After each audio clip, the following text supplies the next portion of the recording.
To order a regular meeting of the Board of Selectmen today, October 7th, 2019. You will join us in the Pledge of Allegiance.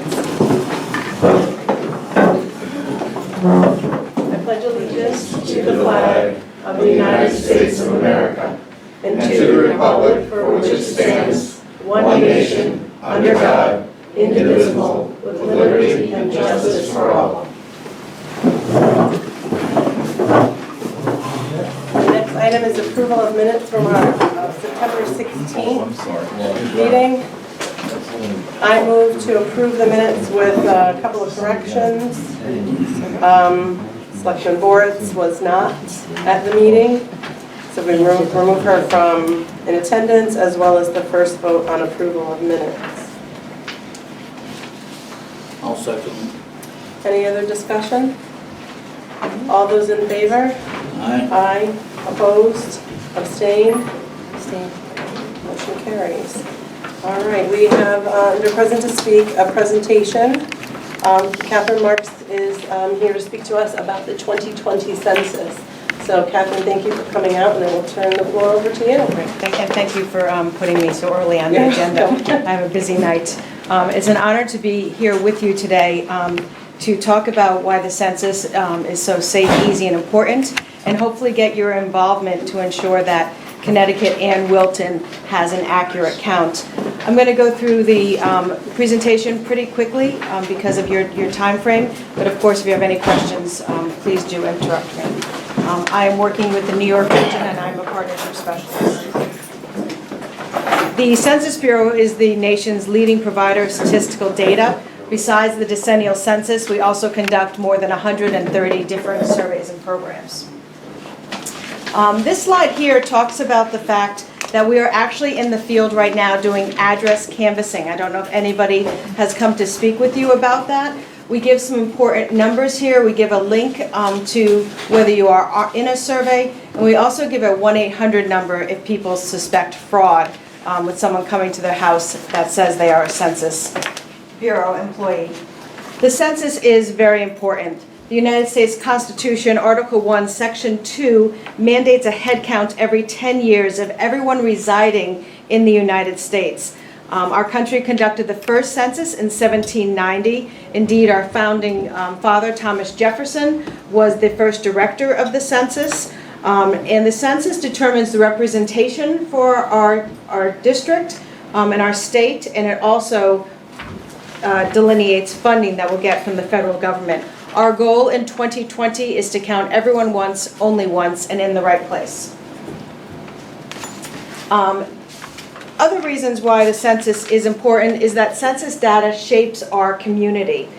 As I said, it determines the number of seats that each state gets in the House of Representatives. The census data also defines the congressional and state legislative districts, and the allocation and distribution of federal funds, $675 billion in federal funds that flows from the federal government to the states, is all determined by census data. This includes many social programs, including Medicaid, SNAP, Section 8 housing, and highway planning. The census data is also used for planning purposes for communities and governments and businesses. The census data is safe. The Census Bureau is very committed to confidentiality, and it is also the law.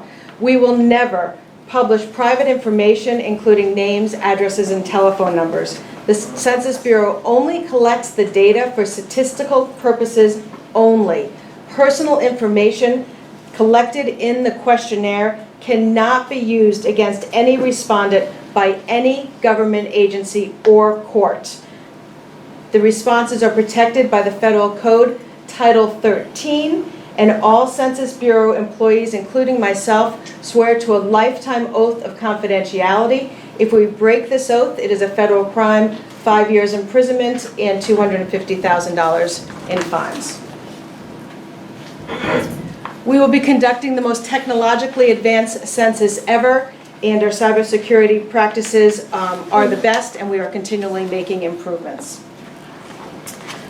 The census is easy. For the first time ever, you will be able to respond to the census online, by phone, by paper, and if you don't do all three of those, with a knock on a door, census employee visiting your home.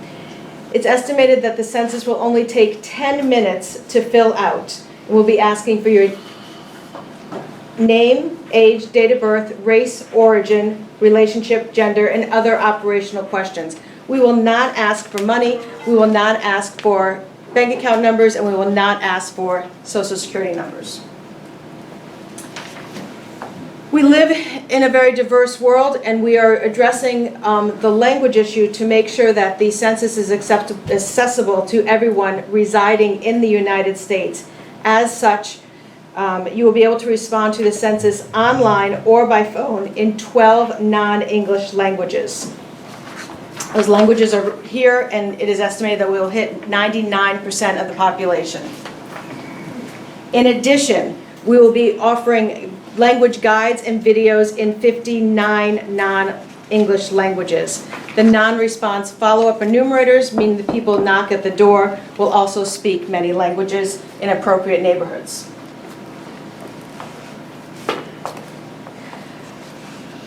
Starting in March, the week of March 12th, we'll be inviting everyone to respond. They'll be getting a postcard with an invitation to respond. It will be sent to every household unit.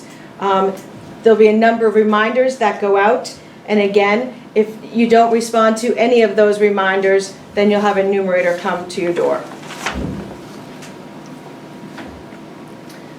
Two important things to bring up today, besides the fact that the census is safe, easy, and important, we are also hiring. It takes a lot of people to do the census. It's actually the largest peacetime mobilization effort to happen on U.S. soil. And here is a link for the jobs, 2020census.gov/jobs. We have a number of jobs in Connecticut. Those are the number of resumes that we'll have to, or number of applicants that we'll have to bring in order to field our operation. Along with the enumerators, which is the majority of the jobs, we also have some general office jobs. These are key milestones for the census. One I want to point out here is April 1st, 2020 is Census Day. What does that mean? If a child lives 50% with one parent, 50% with the other parent, where that child lays his or her head to rest on April 1st is where that child is counted on Census Day. The questionnaire will lead you to that answer. Our door-to-door enumeration will be May through July, and all of our data needs to be tabulated and delivered to the President of the United States by December 31st, 2020. We're here to talk about complete count committees. We've set them up throughout the state of Connecticut, both in towns, nonprofits, or just people who want to get involved. It can be anywhere from 3 to 60 people, and what it helps us get through the grassroots level to actually get the census done, and again, try to have a complete and accurate count for Willington and the state of Connecticut. A complete count for Willington might include elected officials, libraries, senior centers, faith-based leader, and always school leaders. These are the phases of the census. We're in the education and awareness mode. We'll move to the motivation mode to try to make sure that everybody, again, self-responds. And again, we're going to send out a lot of reminders to hopefully that people will self-respond to the census.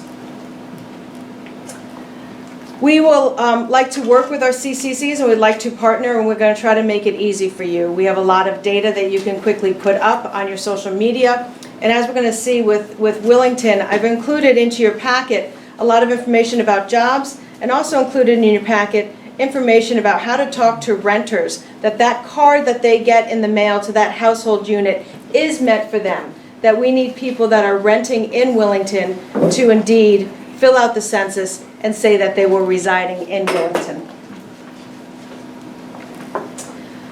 Here is where we use our data. We do a lot of surveys, and we're using that data to make sure that we, again, have the most accurate census.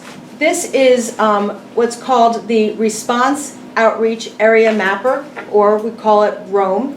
And what this does is it uses statistical information to understand the socioeconomic and housing demographics by census tract. Willington only has one census tract, and I'm going to show that to you here, but this shows the areas around Wilton. That dark blue area right there, that is stores, which is hard to count because the young adults who live off campus, we need to make sure that they fill out their census before they leave campus in May.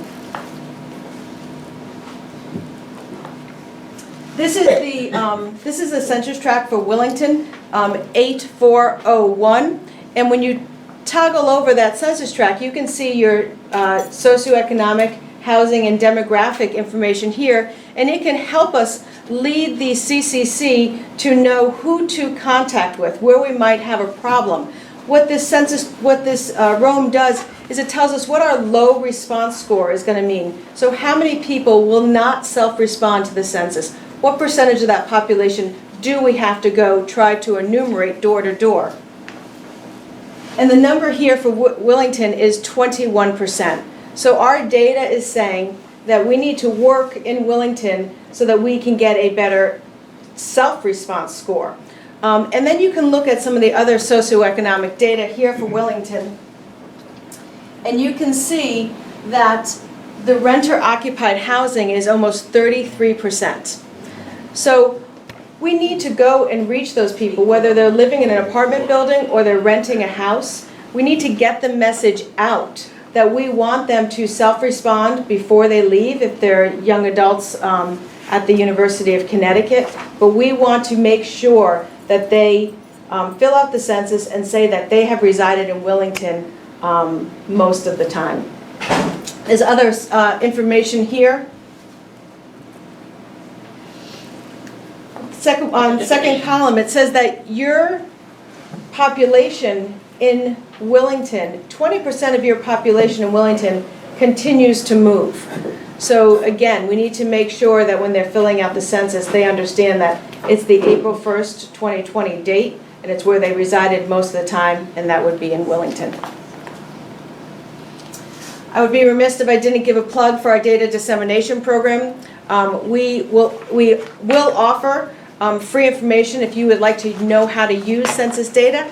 That is for the town or any organization that might be represented here.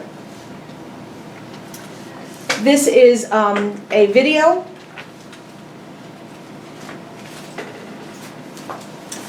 And it will wrap up the sound doesn't work. That video will give you an example of our advertising. The advertising will start in earnest in January, and what it does is it talks about the fact that the census is safe, easy, and important, and that the census data really can shape your community, and it's important to get involved and make sure that we disseminate the correct information about why it's so important. Okay. I was a little over, sorry. That's okay. Any questions? This is kind of a random question, but you said that the information is confidential, won't be shared. So out of curiosity, is there like an end date on that? Because you can go online and you can look at old census reports now. 70 some odd years. Okay. So it's expected to be like outside of one's Lifetime. own lifetime. Yes. Yes. Just identify yourself for the... Okay, I am Jenny Arpin, Director of Human Services, Town of Willington. I have a quick question. Because we have the truck stop and some people spend the night there, how would they be counted? So they would be counted where they reside most of the time. So just because they're at the truck stop April 1st, they would not be counted in Willington.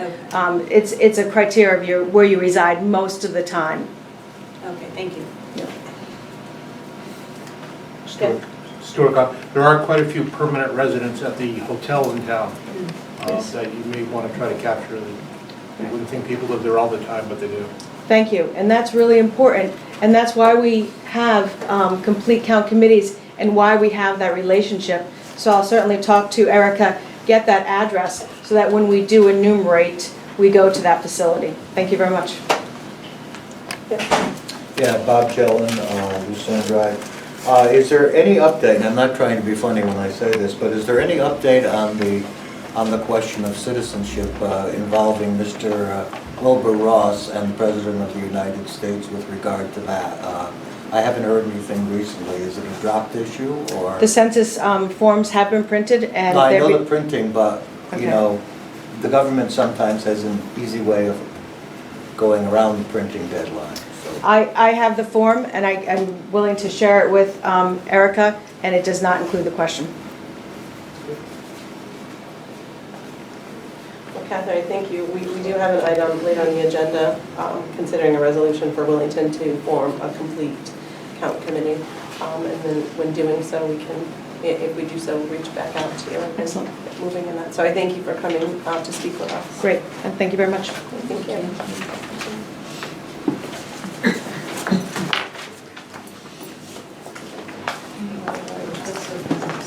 Is there anyone else present to speak that's not on the agenda? Let's just identify yourself for the record. Yeah, my name is Jim McCoo, and I just want to be sure, is this water line issue on the agenda or not? Yes. It's on the agenda? It is item B under old business, update on water Okay, connection. thank you. I'll wait for that. Anyone else? Hi, Jim Bulick, 12 Laurel Drive. I've heard a lot of discussion about the new school bonding and all that. Haven't had anything come before our Board of Finance. And just some simple back-of-the-envelope calculations, just bonding out $23,443,000 over 30 years is about 2.7 mils. And for a median house value in Willington of about $214,000 from Zillow, that could cost upwards of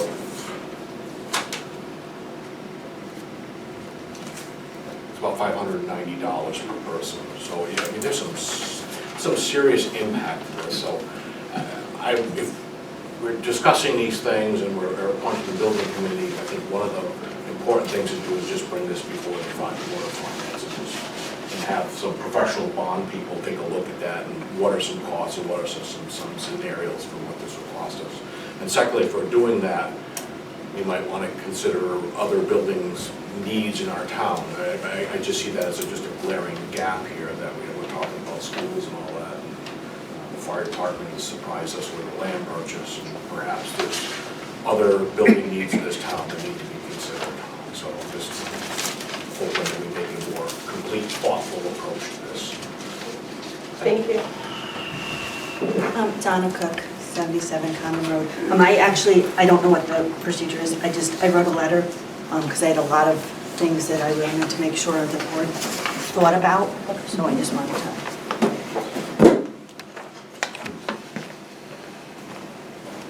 Thank you. Did you want to address any of them? Again, it has to do with the school and just taking a look at everything.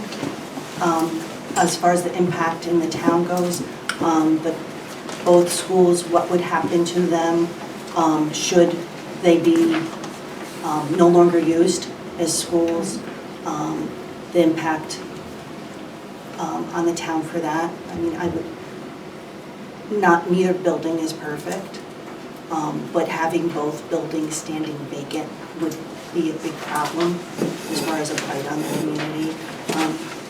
The cost, I don't know if that's just the building or if that includes all the furniture and fixtures and things that would have to go into a new building for technology, because right now both schools have a lot of great technology, and I can't imagine not giving the students the same or better technology in a new building. So I'm not sure if those costs were included in the calculation and some other things. So I just tried to.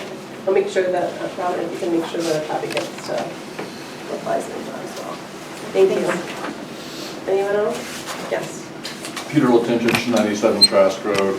I just wanted to also follow up on the comments that Chairman Bulick of the Board of Finance made. That I'm concerned about the totality of this project and disappointed that from what I can see in the record and my attendance of all the outreach meetings by the Board of Ed, that this project was not submitted to our capital improvement committee to see what the impact would be on our capital budget, our bonding structure, and all of those fiscal issues. and nor was planning and zoning consulted, and how this building project or the impact of other buildings being vacated, as Donna has suggested, would impact our town master plan. These are important questions, and these boards should be involved in that process as well. And I strongly encourage the Board of Selectmen to look at those issues as well in informing a potential building committee. And lastly, I would ask that if that does occur, that it be a broad cross-section of the community, so that senior citizens and parents and all interests in the community are represented. Thank you. Thank you. Anyone else like to speak? All right, yes. Brenda Abrams, 63 Schofield Road. I am, like Jim said earlier, I am very concerned that the $590-something a month added to their taxes would be a great significant burden on most residents of Willington.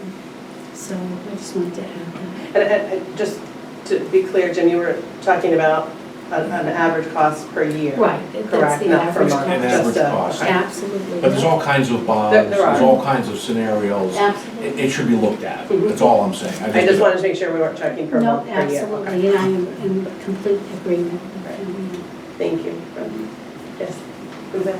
Donald Perzak in Trask Road, Willington. Yeah, I'm opposed to having, a new school built. We have two perfectly good schools that are well maintained for years, and I mean, and they're very, very nice buildings. I don't see the need for it with the drop in enrollment that we have. We're not, building a larger population in the school system. I just think we have some perfectly good buildings there, and we can maintain them and keep them modern, to meet all the needs for the students that we have here in town right now. Great, thank you. Let's see hand up over here. Yeah. I just had a question of Mr. Bulick for Stephanie Summers, Y Road, because I believe I heard you say back of envelope calculations were $590 per person. You meant per household per year? Per household, Okay. assuming a median household value of about $214,000 in Willington. I got that. I just heard the per person, so thank you. Thank you. Anyone else? Most of the items to update you on, you'll see in the agenda, so we'll move on to public work. No, correspondence, I apologize. You'll see a list of correspondence in your packet. They are available. Have that? There you go. It's sneaked in there. All right. I will put Troy on the spot with a public works update.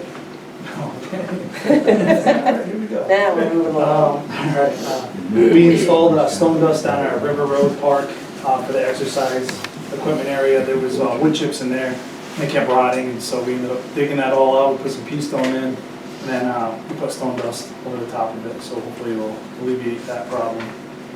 And then roadside mowing, still going. We had a meeting with the DEP about the MS4.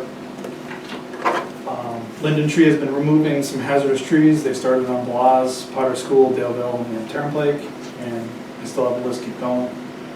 Jeff has been working on the trucks, getting them ready for the winter. We fixed a sinking dry hydrant trench on Jared Sparks, house number 72, I think it is. We installed 2 traffic signs, one on Caesar Road and one at Hall School. They seem to be working pretty good. They're collecting data. So we'll get that. We'll be moving the one on Caesar Road either to Old Farms or down at the Senior Center to get some data down there. We fixed the trench on Lucian Road. We're starting to fix curb around town. Apologize for taking so long, but we're working on it. We fixed a few driveway aprons around town and patched holes. We installed a new drainage system at Center School in the upper parking lot. The new motor for the trash compactor was installed last Thursday, so that's up and running now. We removed some trees on Turnpike Extension. And you want to talk about the radios now, or? Yeah, you can talk about them. Stuart and I have gone through some radios. Actually, the gentleman from the state brought 2 portable radios to us. I drove around town, checked all different spots. They're very clear. In spots that we didn't have communication, we definitely have communication in. So hopefully we can maybe try to purchase 5 of those radios and a portable to help with the winter time here. So, a couple of weeks, at the last Board of Finance meeting, I could remember when that was, Stuart had spoke regarding the radios and the project that was, they'd gone through CIP, that was the radio repeater, and then to get the take of the Board of Finance on using those funds for purchasing these new radios instead of actually a repeater, and whether we thought we needed to go through a new process or begin using those funds as it was. And Jim, correct me if I'm wrong, but the board felt that it was all in the same general project scope. Right. And that Improve radio coverage they in would, the town. right, and so that instead of a repeater, we'd go buying the radios, and we'd start with purchasing radios within vehicles we have now, and then as we get more funds, expand out, so the entire fleet was then covered.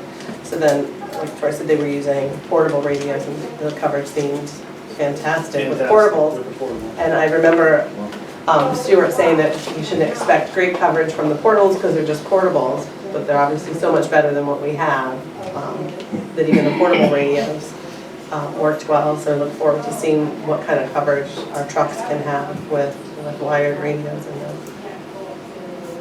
So we hope to move forward with that project. Again, it was a CIP project. Do you want to talk about the truck now, or? Oh, you might as well. Not that I want to spend any more money here. But I think you're gonna. Unfortunately, we can't seem to find a contractor for snow removal this year. I've reached out to numerous people, no one wants to do it. We have one person. The only problem is now we're down one person and we're down a truck.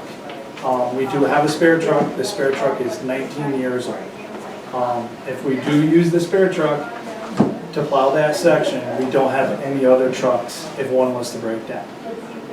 I've looked into, not purchasing, looked into used trucks. Unfortunately, the used trucks are used trucks. We'd be in the same situation we are in now. I've got a couple quotes on some newer trucks, and really looking to. So a new truck and moving one of our current trucks to a backup position. At this point is in this next budget year of CIP. That remains to be seen once we start going through CIP and as projects come up. But we had originally anticipated that new purchase to be in 2021 budget. So if I recall, prior to Troy and this current board, we had difficulty finding 2 contractors for our plow routes as well. Is that correct? And we'd asked someone if they would do 1 more year. That contractor agreed, and now we're at that's it. I'm not so Troy has exhausted most of those. So our options are put this truck that's in need of some serious repairs out on the road with no backup if something happens to the other trucks. Keep the plow runs as they are and divide up that last run, which would make them longer. They're on average 15 to 16 miles. So we'd be taking a 15, 16 mile run and spreading it out over them, which would, over 3 other runs or 4? 4 of them. And it doesn't sound like a lot, but an extra mile in a big snowstorm or an ice condition is, it puts public in. In an average storm, those runs take about 3 hours to run start to finish, to just do 1 run. So we'd be adding on to that. So we're at the point where it's crunch time, and we have a driver, we have a qualified driver, we just don't have a reliable. How often is the truck that you're talking about using, if there isn't funds for our purchase of a new truck, how often is that truck used? in previous years, do you know? It was just used to sand the parking lots. That's what it would be used. So basically, the parking lots were plowed and sanded with that truck, where now, if that truck goes out into a section, they'll have to plow the parking lots and then sand the parking lots when that route is done. So they won't be at. So something is going Something's going to to fall fall. behind. So I think what you have in front of you are two, Troy got quotes for, or two new trucks. Two new trucks. One is, One's a little bit lighter duty and the other one is heavier duty. And it's about a $20,000 difference. The one truck that is lighter duty, they have in stock. The other truck would have to be built and they could get it somewhere roughly probably January, beginning of February. so based on these numbers, we're looking at the base model truck, about 149,000. That's without a plow, without a tarp. And we have We do have a plow, yes. But it does, with the, in the back, there's an option. I think the canvas is like 2,200 and they should have that. and the other truck is 197. And that's, and that's with everything. That's a heavier suspension, a bigger motor. Unfortunately, that's all coming up a state contract bid price. And this would be something, even if we wait and it goes through the typical That's what process, you're gonna we're get. looking at leasing. Yeah, at least. And that's, which is what we've been doing with our trucks at this point. Yeah, you have a question? What model truck are you You looking have an extra at? truck? 2020. It's No, a, no, I mean, like an F-550. Oh, no, I no, no, just this need is to know, like, here, it's a Freightliner. If you want, I have, I can give you this to take a look at if you want. Jim, did I hear you asking about borrowing from other towns? No, I was just curious, like if some of the larger neighboring towns, like maybe Stafford, Holland, maybe they have a spare truck as well, and maybe a couple of spares, like maybe a couple. Four new. I can And give four you brand new spare. I mean, I wouldn't actually ask for it. Complete with drivers. If we had an extra truck, finding an extra driver isn't an issue. I know. Either that's not a problem. It's finding the It's vehicle. finding a truck. Finding a truck. And borrowing a piece of equipment for, a day or so or a week where we're doing something is one thing, but If it was a plow last truck for an month or entire something. season is probably not the norm. And the other places will have it available for us when we don't need it, because Absolutely. we need it, so will they. So will they, that's You know, I think correct. that's, No, it sounds great, and we're all about sharing, and Troy's been great about, using those relationships to borrow vehicles and equipment. This is one that when we all need it at the same time. So it becomes a little bit trickier. Yes? are you required to buy off the state bid, or if you get a better price, can you go somewhere? No, we're not required to buy it. Thank you. You're welcome. John, do you have anything? Not really. Okay. Suggestions, guidance, listen, right now, I think we all know that there just isn't funding in our budget for a new truck.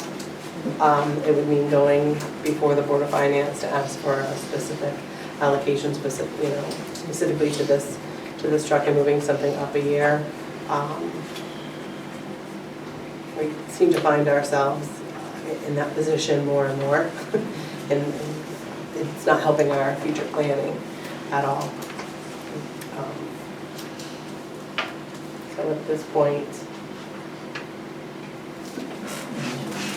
it's, in lieu of the financial abilities, it's using that spare truck, but knowing that if something happens to that truck, we're in trouble. That's cool, that's it. So, Wait a sec. right. It's a nice plow truck falls from the heavens, it's possible. We also had an issue with furnace here, Yes, oh, yeah. because it all goes at one time. It never happens in cycles. we had a call for service for the boiler downstairs here last week. And MCOR, you want to speak to it? MCOR came out and took a look at it. When they did their whole survey of the building for the furnaces and everything, they said that the furnace should be replaced, and along with everything else with it. The, I want to say, lack of maintenance before didn't help the situation. The exhaust pipe is rotted, the flue pipe is gone. Those things need to be fixed. Well, unfortunately, the other day, the motor, that cold day, turned the heat on, the motor seized. The guy came out, he got it to spin, but he basically said that he can't guarantee how long it will last. So if it starts to get real cold, that motor seizes, it needs a new motor. At that point, to spend $2,000, $2,500 on a new motor that's an old furnace that needs a lot of work, or replace the furnace. And replacing the furnace, it's about $13,000 and change. $13,970. There you go. Current, let's call it $14,000. We are waiting on a quote for what it will be. For the actual quote for the motor. Actual motor, but it's not going to change the fact that this boiler needs to be replaced. And then at the Old Town Hall, the gentleman went down there and did his survey of everything, and the oil tanks are basically at its life expectancy. They are dripping a little bit on the floor, not a major to, and he's concerned that if you pump that with oil, all of a sudden there goes 600 gallons of oil on the floor. The cleanup would be more than just the cost of 2 tanks. So that is a urgent priority to be fixed sooner than later, due to the fact of a huge cleanup. And I'm going to leave now before I get, That's all you got?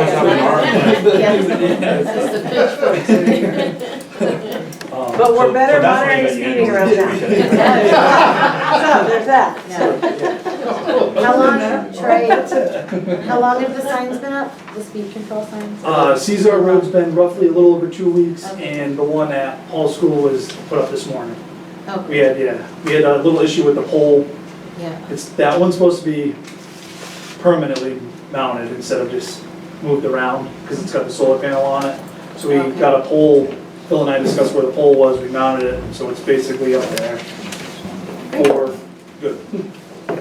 So we'll use the one that's on Cesar Road currently, look at some of the other areas of concern that have come to us before, and see if we can't help mitigate and then collect data in those areas and see what we can get. So we already have some roads on the list to move forward with, but we'll see what we can do. And we'll use that data and speak with Troop C again about coming out and trying to monitor those areas of concern.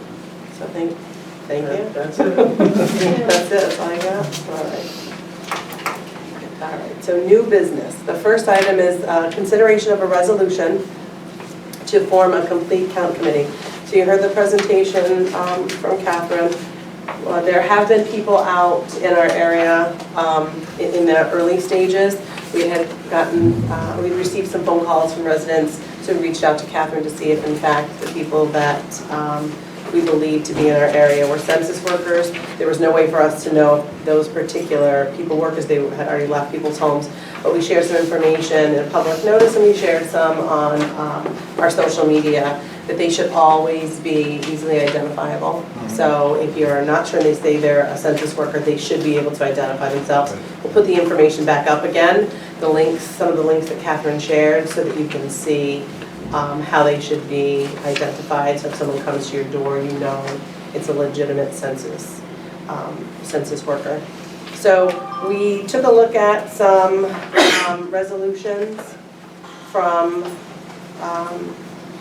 some of the surrounding towns who have formed a complete count committee, and Robin put one together for Willington. So I move resolution to form a complete count committee for 2020 census, whereas the U.S. Constitution requires the federal government to count the population every 10 years, and the U.S. Census Bureau has the duty and responsibility to complete the U.S. Census, and whereas the official population count established by the 2020 census is used to determine representation in state and federal government, which is the foundation of our country's representative democracy.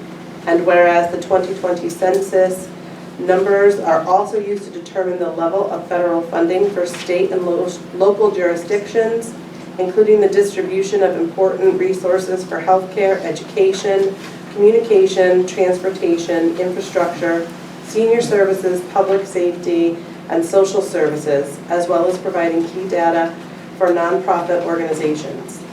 And whereas the United States Conference of Mayors and International City-County Management Association recommend the establishment of a complete count committee in order to increase awareness and motivate residents to respond to the 2020 census questionnaire. And whereas a complete count committee is comprised of a cross-section of local community groups with a mission to ensure that the importance of the 2020 census is effectively communicated to as many residents as possible through locally based targeted outreach efforts. And now therefore be it resolved that the town of Willington establish a complete count committee comprised of up to 4 members with representation from every aspect of the local community, including human services, faith-based and community-based organizations, library, education, and government. Members will be appointed at a future date, approved by the Willington Board of Selectmen on this day of 2019, in witness hereof. Second. All right, discussion. Up to 4 members. And we can certainly make that more or less.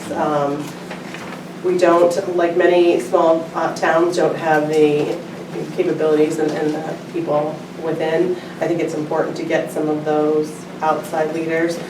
Jenny, as our Human Services Director, has expressed interest in participating. We do have faith-based organizations and other community organizations.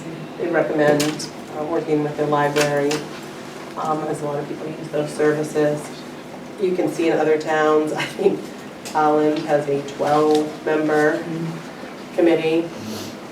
Seems ambitious. It would be for us. It would definitely be for us. And this is to make sure, again, that everyone is counted, only counted once, and counted in the correct place, as those numbers have dollars attached to them for Willington at the end of the day. Yeah, I mean, I would be in favor of increasing that a little bit, especially since this resolution is quite official. To expand that a little bit, I mean, I could make a suggestion for 3 or 4 other organization representatives at the moment. That's not to say that anybody would be interested in doing it, but, you know, like somebody from emergency services, residents from like It Takes a Village Hill community service group, so. So you're suggesting up to 7 members? Yeah, 6 or 7, just to not limit ourselves to 4. The up It's to, up to. The up to is the good portion, so we have less than that's Yeah. okay. John, your thoughts? Well, Human Services, you said Jen was interested. That's a start. Faith-based and community-based organizations. I mean, there are a lot. There's, you know, we have VFW, we have Boy Scouts, we have Girl Scouts, we have PTA, there's, you know, the library, our fire department. We don't have a police department, but there are many organizations we could pull from. You know, I'm trying to think of which, you know, each of these organizations that I think of has a small constituency that they'll be able to work with great, but they won't know, if their neighbor's a different organization, they won't have the slightest idea who they are. Well, and that's why them coming together, and you can reach out to different areas. The Human Services is good, because I know that. How about the church? That's another. Yeah, well, I think you've got your faith-based Right. organization. I think that's critical. They oftentimes, Jenny in Human Services serves a variety of roles, but I think reaching out to someone from the senior center specifically would not be a bad idea. I think that would be great if someone were interested in that. If not, Jenny has other resources that we can help reach that portion of our community, but having someone from the senior center is always a good thing. Having more is better. You have I often any, say less is more in this case. church, I can see, senior center, puts the other one, how about youth, how about young folks? Who do we have? I mean, I know we have the Boy Scouts, we have the Girl Scouts. With the PTA. And the PTA and the 4-H, or any of these, just kind of overspread and have all the kids. I think probably the PTA would see the better, we may have, I think we have a vital homeschool community in Wellington. I think using the library, that's a good resource to reach some of those. There's sports organizations, there's a wide variety of organizations to reach out to, so if they're interested, they can certainly. Well, I agree, I think 4 is too small, but I would say probably 8 would be about the upper limit, or else it gets too big. Yeah, I agree. So it's just a matter of figuring out who we think would have the widest reach. And with up to, so if we say up to 8, then we Yeah, send out more tentacles that way. Good. 8 Okay. tentacles, yeah, that sounds There you go, sounds good, right? All right, so I made a motion, and I will amend mine, last paragraph, Robin, to read, now therefore be it resolved that the town of Willington establish a complete count committee comprised up to 8 members. I'll second that. Any discussion? All those in favor? Aye. Aye. Motion carries. Thank you, so we'll start Chairman, working, and can I'll I start ask a reaching point? out to, one moment. I'll start reaching out to different organizations and see if they're interested in having a representative on the Yeah, committee. I don't Yes. want to disrupt your sequence here, but I do have some concern, particularly with regard to the fact that the census is, by its very nature, political. And having said that, especially with the recent history of what's been going on with gerrymandering and all the other interesting things happening in and around Washington, D.C., and the emphasis on, as I asked the lady previously, I would think it would be, in the interest of oversight, a good idea to have the representatives of the 2 major parties have someone represent them at this discussion. So I think anyone is willing to come forward to ask. Okay. I think what you didn't hear in any of the discussion, the presentation from Catherine and from this board was have any politics attached to it, because the census does not. It's about counting the people that are here. Yeah, I fully understand. And so it's certainly anyone is welcome from any of these organizations, community organizations, to reach out. But I don't know that single-handedly saying we need a representative from each political No, well, organization. at least someone representing the political institutions of the town, even if it were from one party. I mean, I would feel much better if indeed that were the case. I think the Rather government than piece could probably take that on, someone from, one of our elected officials, whether it be one of the 3 of us or one of our other elected officials might fill that role. But thank you, I appreciate that, yes. And so I was just, I'm sorry, I missed the first part of the presentation that she had given, but is there a specific criteria of collecting the data of the census of a person?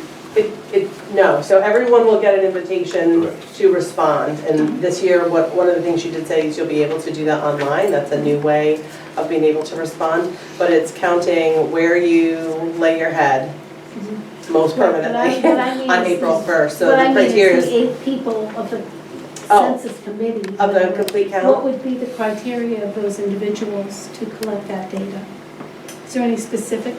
Oh, they're not collecting. They're not collecting, right. They're serving as like a oversight. Helping to group make suggest sure that how. the census takers that come out and start knocking on doors know where to reach people in Willington. Oh, okay. So they're helping identify the needs of people that need to be counted in our community, especially because we have a transient population with students, and that those numbers can make a difference I see.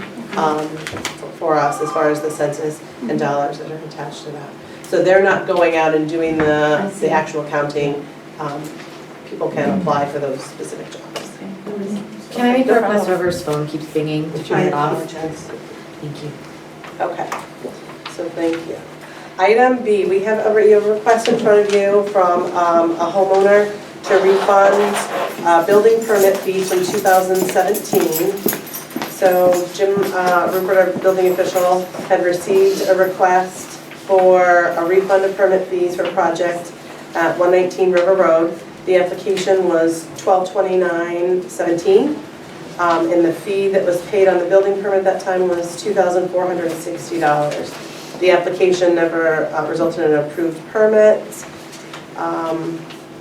and the recommendation is that it's up to this board whether or not we grant the refund, that we might consider retaining some of those fees, as there were costs associated with the staff time and state fees that were paid in the beginning on behalf of the applicant. And I believe, are you the applicant? Yes. Okay, so if you just state your name for the record. Adam Zalonis, Okay. River Road. Sure.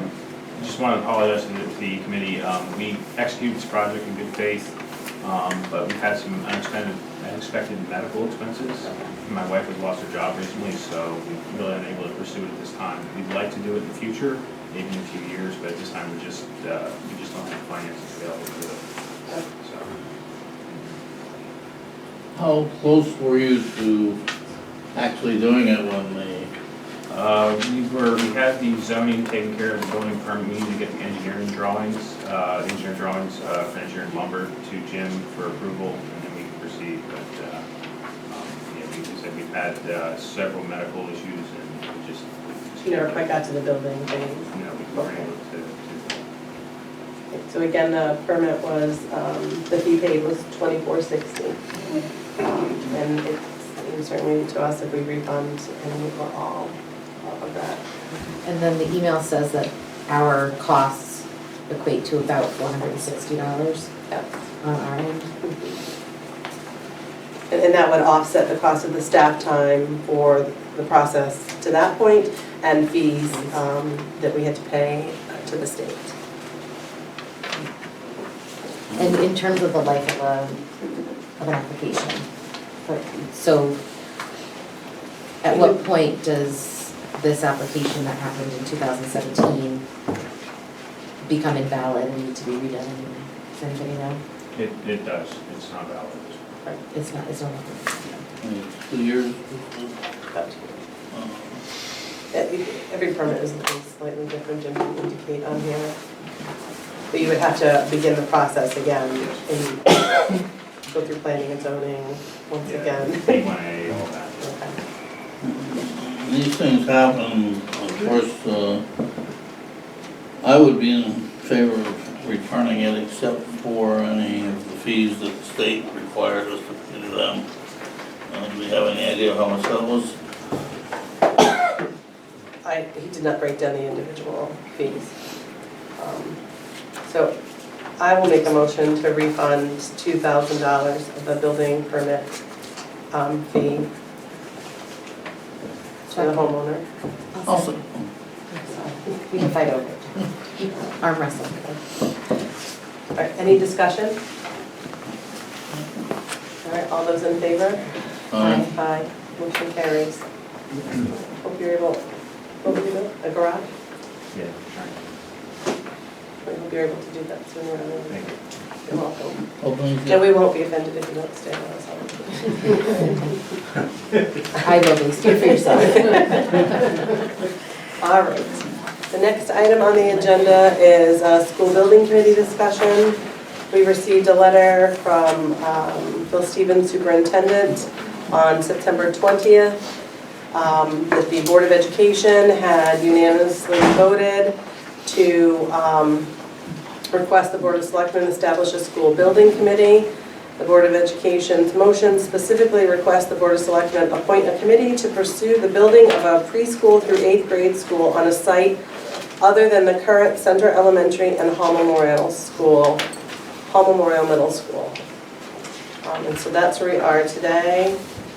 So I'm going to make a motion and then we can have discussion if it's seconded. So I would like to move to establish an 11-member school building committee to explore the building of a new pre-K through 8 school on a new site for an indefinite term.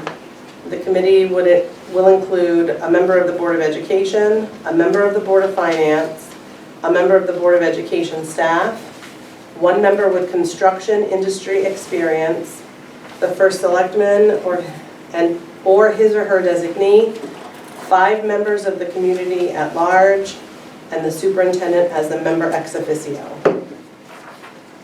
I'll second. Okay, so discussion. Mr. Stevens and/or Ms. Cunningham have share a little bit of a presentation of how the Board of Education got to this point. Thank you. So I think you know this has been years in the making of discussions, Erica, with you on the board years ago. And really the board's decision was not just in a small period of time. It's been ongoing. What I wanted to share with you tonight is just a part of the decision making and how they got there. And so to start with that, I shared this in my presentation. The history of the facilities here, Center was built in '52. There's been an addition, there's been renovations there. State Hall was built in 1922. There's been additions there and renovations there as well. A reminder that Hall School does not belong to the town of Willington. It's actually broken up into sections of land there. The Hall Foundation owns the building, and basically the agreement is as long as it's used as a school, it is the building that can be used by the town. They own across the street parking lot, they own directly behind the school, back to the river. The town actually owns the driveway section that goes down the right side of the building, and the town owns the lower field. So it's a little quirky setup for what it looks like. But that happened over, over many years. The last facility study prior to the one that was done by Fryer was done in 1987. They noted some deficiencies in both buildings. This is back when 4th grade was still at Hall School. A lot of those deficiencies still were there. Some were solved, but a lot of them were still there. And the study was followed in 1992. The school building committee actually recommended to find land, and that has not happened. And I know that it's come up. I always forget the name. The Youngerman property has always been come up when this is talked about, and it's been recommended, I think, on 2 different occasions now that the Youngerman property is not an appropriate site for a school. And I believe the 1992 study says the nicest thing you can say about the Youngerman property is that the town owns it. Right. Stated in that. That's what it does say that. It does continuously come up, but that's what continues. It's followed. Because this has been a discussion about, yes, we had declining enrollment. We've been consistent for about 5 years now at about 430. There were, in the past, there's been, several conversations about regionalization. And that first conversation was really what I would call true regionalization, where everyone is sharing. Everyone has an equal slice. It was between Ashford, Mansfield, and Willington, really to form that, and did I say Mansfield? To form that, basically region together, and it was determined that cost was going to cost the town $1 million more a year, I think is what came out of that study. The second conversation about regionalization, I have said publicly that I believe it was a discussion on regionalization. It was basically, we would be willing to take your students. Mansfield was willing to take all of our students at a cost, and did not get very far, I think, because of that. And the numbers that were initially thrown out were not something that people were so excited about, and you would lose a voice. And so that conversation ended pretty quickly. This study was done, finalized in 2017 by Fryer & Associates, and really the purpose of the study is to gather the data for strategic planning, identify some options. Fryer actually, by the end, identified 10 options to go through and identify a formal architectural and structural survey, to perform a mechanical, electrical, plumbing, fire protection, ADA compliance, and code survey of those buildings. These studies available here, this has been posted on our website forever, still, you can still go and look at it. I would say one of the things that has come out of that study is people have said that these 2 buildings are fine, and the study has identified millions and millions and millions of dollars of things that need to be repaired. And that was things that We're not gonna guarantee the longevity of the building, it was not gonna change the overall setup of the building, it was just going to strictly fix items. A lot of people don't know when we talk about ADA compliance, even though there was an ADA project done at Center School, to get to the upper section of Hall School, if you're in a wheelchair, you need to go outside the building. Center School, did I say Center School? Hall, thank you, that's why you're here. To Center School, you actually have to go outside, up a ramp, and come back in a door to be in the upper wing, and that's just not, it's not. We are basically programmatically compliant, which basically means a student in a wheelchair is in that wing of the building, the lower wing, where they have access to all their items. So the options that, and I shortened this by a ton because I think you've seen my full presentation, but Fryer identified these options, and options 1 through 3 that they identified maintain 2 separate buildings. Options 4 through 6 were to consolidate to 1 pre-K through 8th grade school and different variations. And then most recently, and that's where the 2019 falls in the board discussions, they wanted updated pricing and a new option that was to build a new school on a new site because that didn't exist in the options that were provided originally.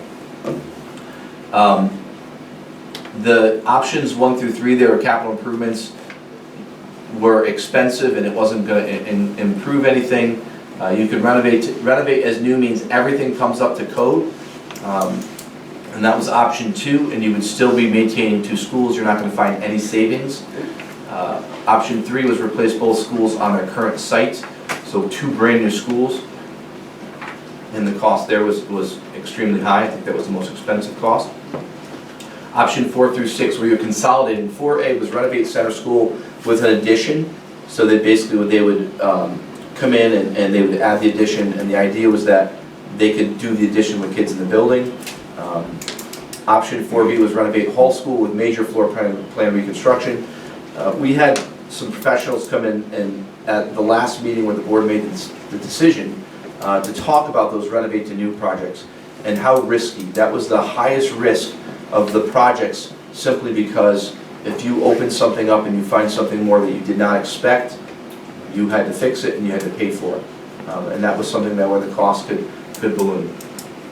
Option 5, new school on Center School site, was basically build a new school someplace on that land and then tear down Center School. The board liked the option of a new school, but did not like the option of tearing down the school, Center School, because maybe it could be used for something else, but that's not really their purview, it's the town's purview.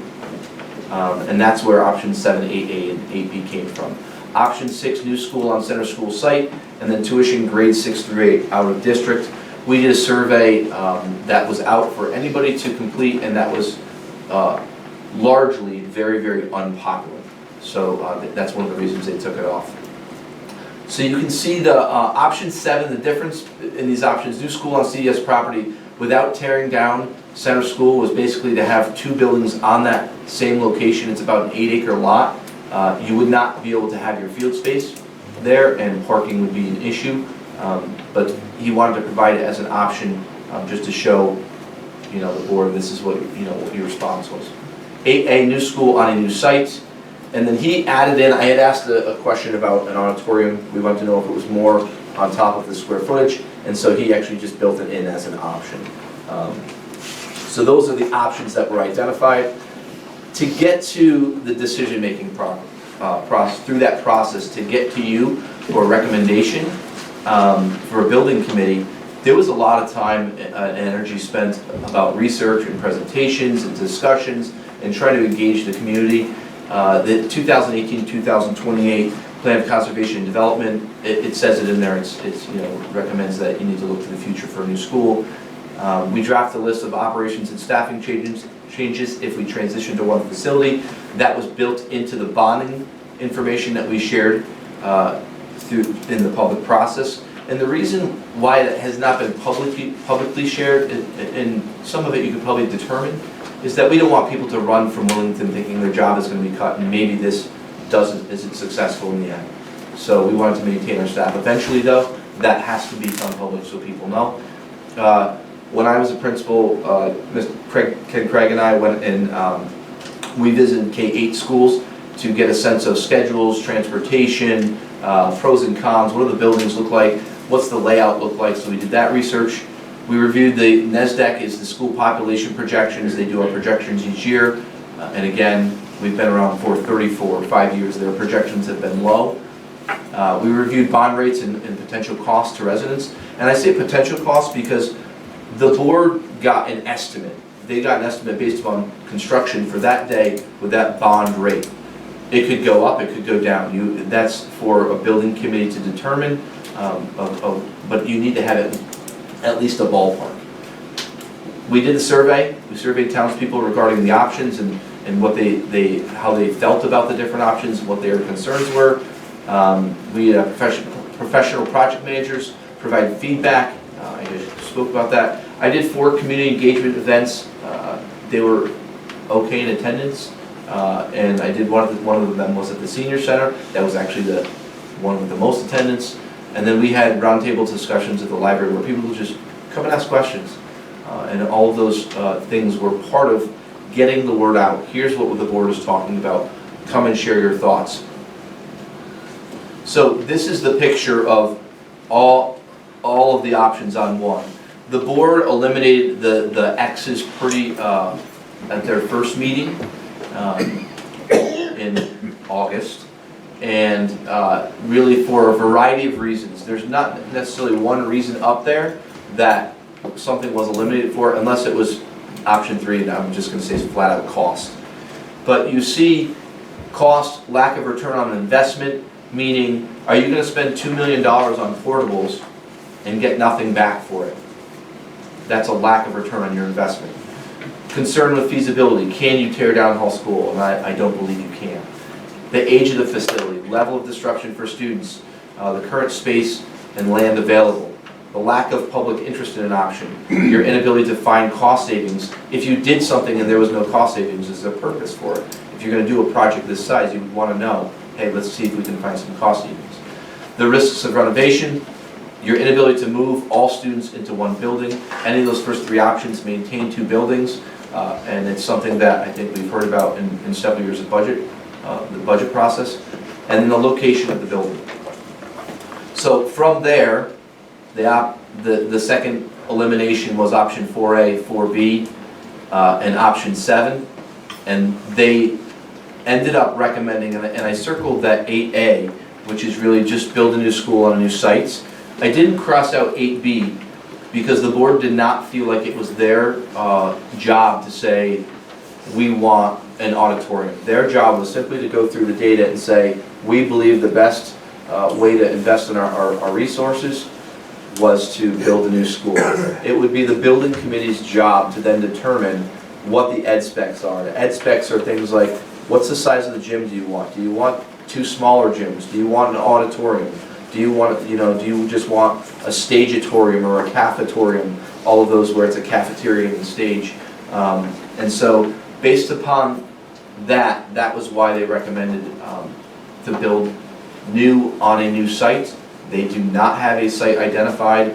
I did meet with them in executive session and shared that I do believe there are pieces of land in town. We have not approached homeowners.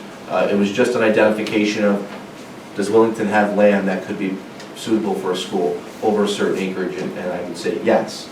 I'm not the person that would actually identify that. So knowing that, this is the formal request that they made to appoint a building committee to pursue building from preschool through 8th grade school on a site other than Center and Hall School. Right. So,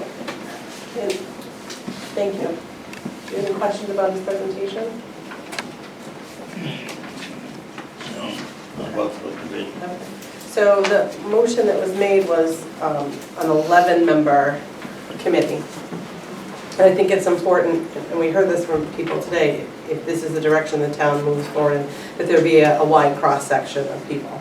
So there's some things to still be determined. Who would decide who those 11 members are without, with the exception of the first selectman and or designee and the superintendent as a member ex officio. So we'd have to receive in applications so to speak, from residents, and then someone would have to decide they were important. And again, I think it's important to have a wide cross-section of residents that would sit on this committee. One of the members that I specifically singled out was a member with construction industry experience. That is a new state requirement as of July 1. So it wasn't just something fancy that sounded like someone had some good terms, it's actually a requirement. So our neighbors in Mansfield who have embarked on a school building committee now have to backfill that role because they did it before. So if we move forward with this, I believe a charge would then need to be made to the school building committee. That would have to be drafted by this board and then given to the school building committee so they know where they're going. The professionals, Phil, that you said that came out to speak at your last board meeting are very clear that the biggest hurdle and the first hurdle is land, if land is feasible. And the last school building committee that was looking at building a new facility, a formal building committee in 1992, ended because they could not find suitable land. So that's certainly something that could come up again. They were looking because they had an increase in population, the opposite of what we're looking at now. But that's what held them back from moving forward with some of what they were looking to do. I think we've heard from residents here too, it's important not just to look at the schools, but the other buildings in town and what leaving a school behind would mean for the town and for those facilities, and looking at a master plan at the same time. And I think those could be written into a charge for that school building committee that it'll all be looked at in one piece. So with that, any other discussion? Only to add that the formation of such a committee would be a recommendation by the board, right? It's not, establishing the committee does not make it a fact of being that this is what's going to happen. That a new school is going to happen? No. Because I want to be clear about that for this room. Not at all. And anybody reading minutes. That it's to have the conversation, continue the conversation, and explore potential avenues in a collaborative way. Correct. It still would be something that would need to go to a town vote. Correct. So it would does need to go to not make a referendum. decision. They would have to work with the Board of Finance. They would have to look at securing bonds. And it would be the school building committee who would determine what was built, where it was built, what it looked like, making sure that then the grants could be applied for, getting permission to. And there's several steps that involve town meeting. That is our legislative body, and that's where those things would be determined. So beginning a committee does not mean a year from now new school's going to be built, or 2 years from now. It means they begin the process of establishing a building committee to explain. That's why the language is to explore building a new pre-K through 8 school on a new site. It's not finite. It's up to that committee to decide. Did we already second your motion? You seconded, that's how we discussed. No. I believe it was Liza. I'm on decongestants, I apologize. John? No, I'm looking right now at the costs on here and wondering where that's going to come from. If you have a building committee, are we going to have any kind of a limit on what they can do? Like, we're going to limit it to 23,486,000 or 45 million, So we'll say that those numbers are numbers, like it's a snapshot, right? That number was good when that came in. So unless we're building a school tomorrow, that number is going to change. What the building committee would just determine was what the specs for that facility are, and that would help determine some of the overall costs.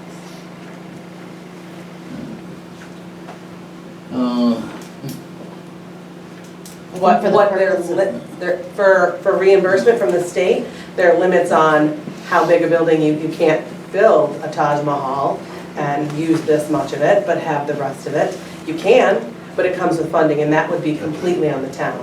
And none of that would be reimbursable from the state. So there are limits on the amount of square footage based on the enrollment numbers that they use. And I think for the purpose of these numbers, they're more comparative and relational, so they kind of show you what something costs in relation to something else. I don't think this is your actual bill for what option 7 would be or option 8A would be. We It want only to gives have you an a idea general. about Right. where. Right, you would get closer once you knew land, so then you would know Right, what that's the kind of site work needed to be done on that land. If there's a purchase value, if there was donated land, then some dollar amount comes off of what this estimated the land purchase. So this estimate might have $750,000, $7,500,000 for land purchase. You may be able to get a piece of land for $100,000. You may be able to get a piece of land for free. It may cost you $10 million for a piece of land, which the town may say that's unattainable.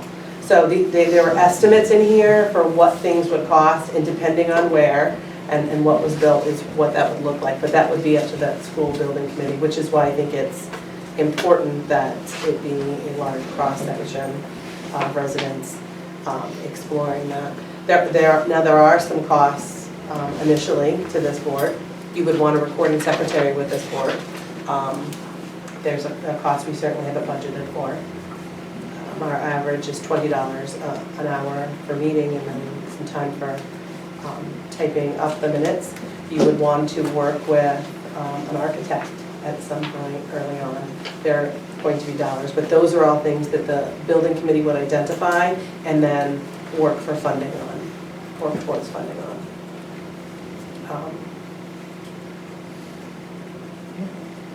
How about, who's going to, well, if we're gonna have a builder, someone with building experience, how about land use?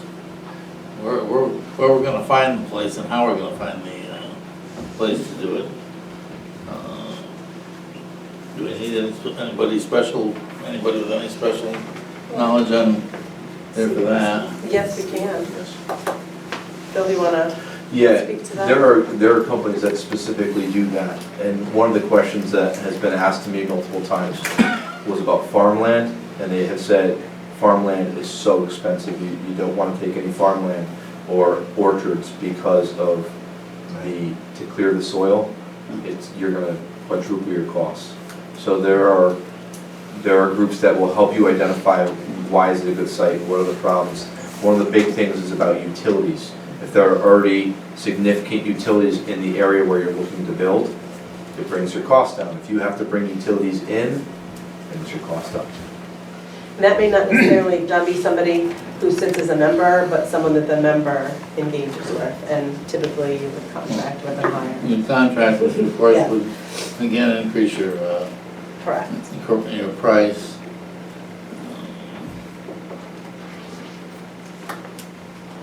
I don't know, you're recommending 15 members? I recommended 11. And then I've gone back and forth on whether or not an 11-member board would need alternates, and if we thought that there would be a need, that to me would bring it up to 13 if we said 2 alternates. But with an 11-member board, is there as much of a need for those alternates? And that's something we could certainly debate on the number. This is a proposed number. I will tell you, I looked at some of the building committees from some recent projects around the state, as well as going back to the last building committee similar to this in Willington. And 11 was the number they used there. So kept things kind of equal. It seemed to be a good cross-section, but I believe that one there were 2, I'd have to go back, but I think like there may be 2 members of staff from the schools on that previous committee. My motion includes 1 staff member and then 1 Board of Education member. And then 1 Board of Finance. Notice they didn't necessarily say the chair, they may or may not have the time to dedicate to, want to. There may be someone else on the board that has a full resume in building. And it's certainly the choice of those boards. And so there's about 4 or 5 people taken care of, and on the members at large, how would they be chosen? So that we would need to determine. So every town, there's no blueprint to follow here. You know, we could take them in and this board could determine, take a look at the requests and the criteria and work that out. We could certainly do that. We could work with the superintendent and go through those applications. I think anyone who wanted to be a member of the school building committee should be allowed to apply, and then you go through them. I know, like I said, our neighbors in Mansfield recently undertook this. They had about 30 people. Talon the same thing. Talon's situation is very different. They're moving at a much faster pace because of crumbling foundations.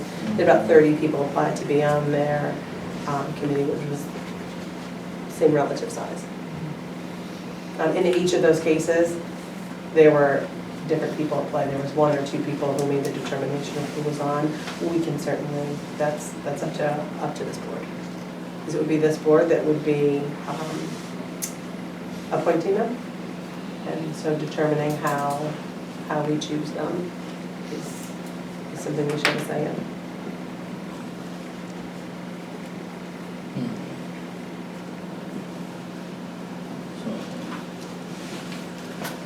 Do we have to determine that now in order to vote? Can we vote on the motion and then? No, we wouldn't want to appoint process? anyone specifically until we determine the process. Yeah, we want to know how to. So we can How we vote on this motion and then we can determine how we're gonna, we're gonna get them all in and then sit down and the 3 of us decide. Or sit down and it's a meeting if the 3 of us decide, and it's still a meeting if 2 of us decide. We could sit down, a member of this committee with the superintendent, again, who's a member ex officio, and take a look.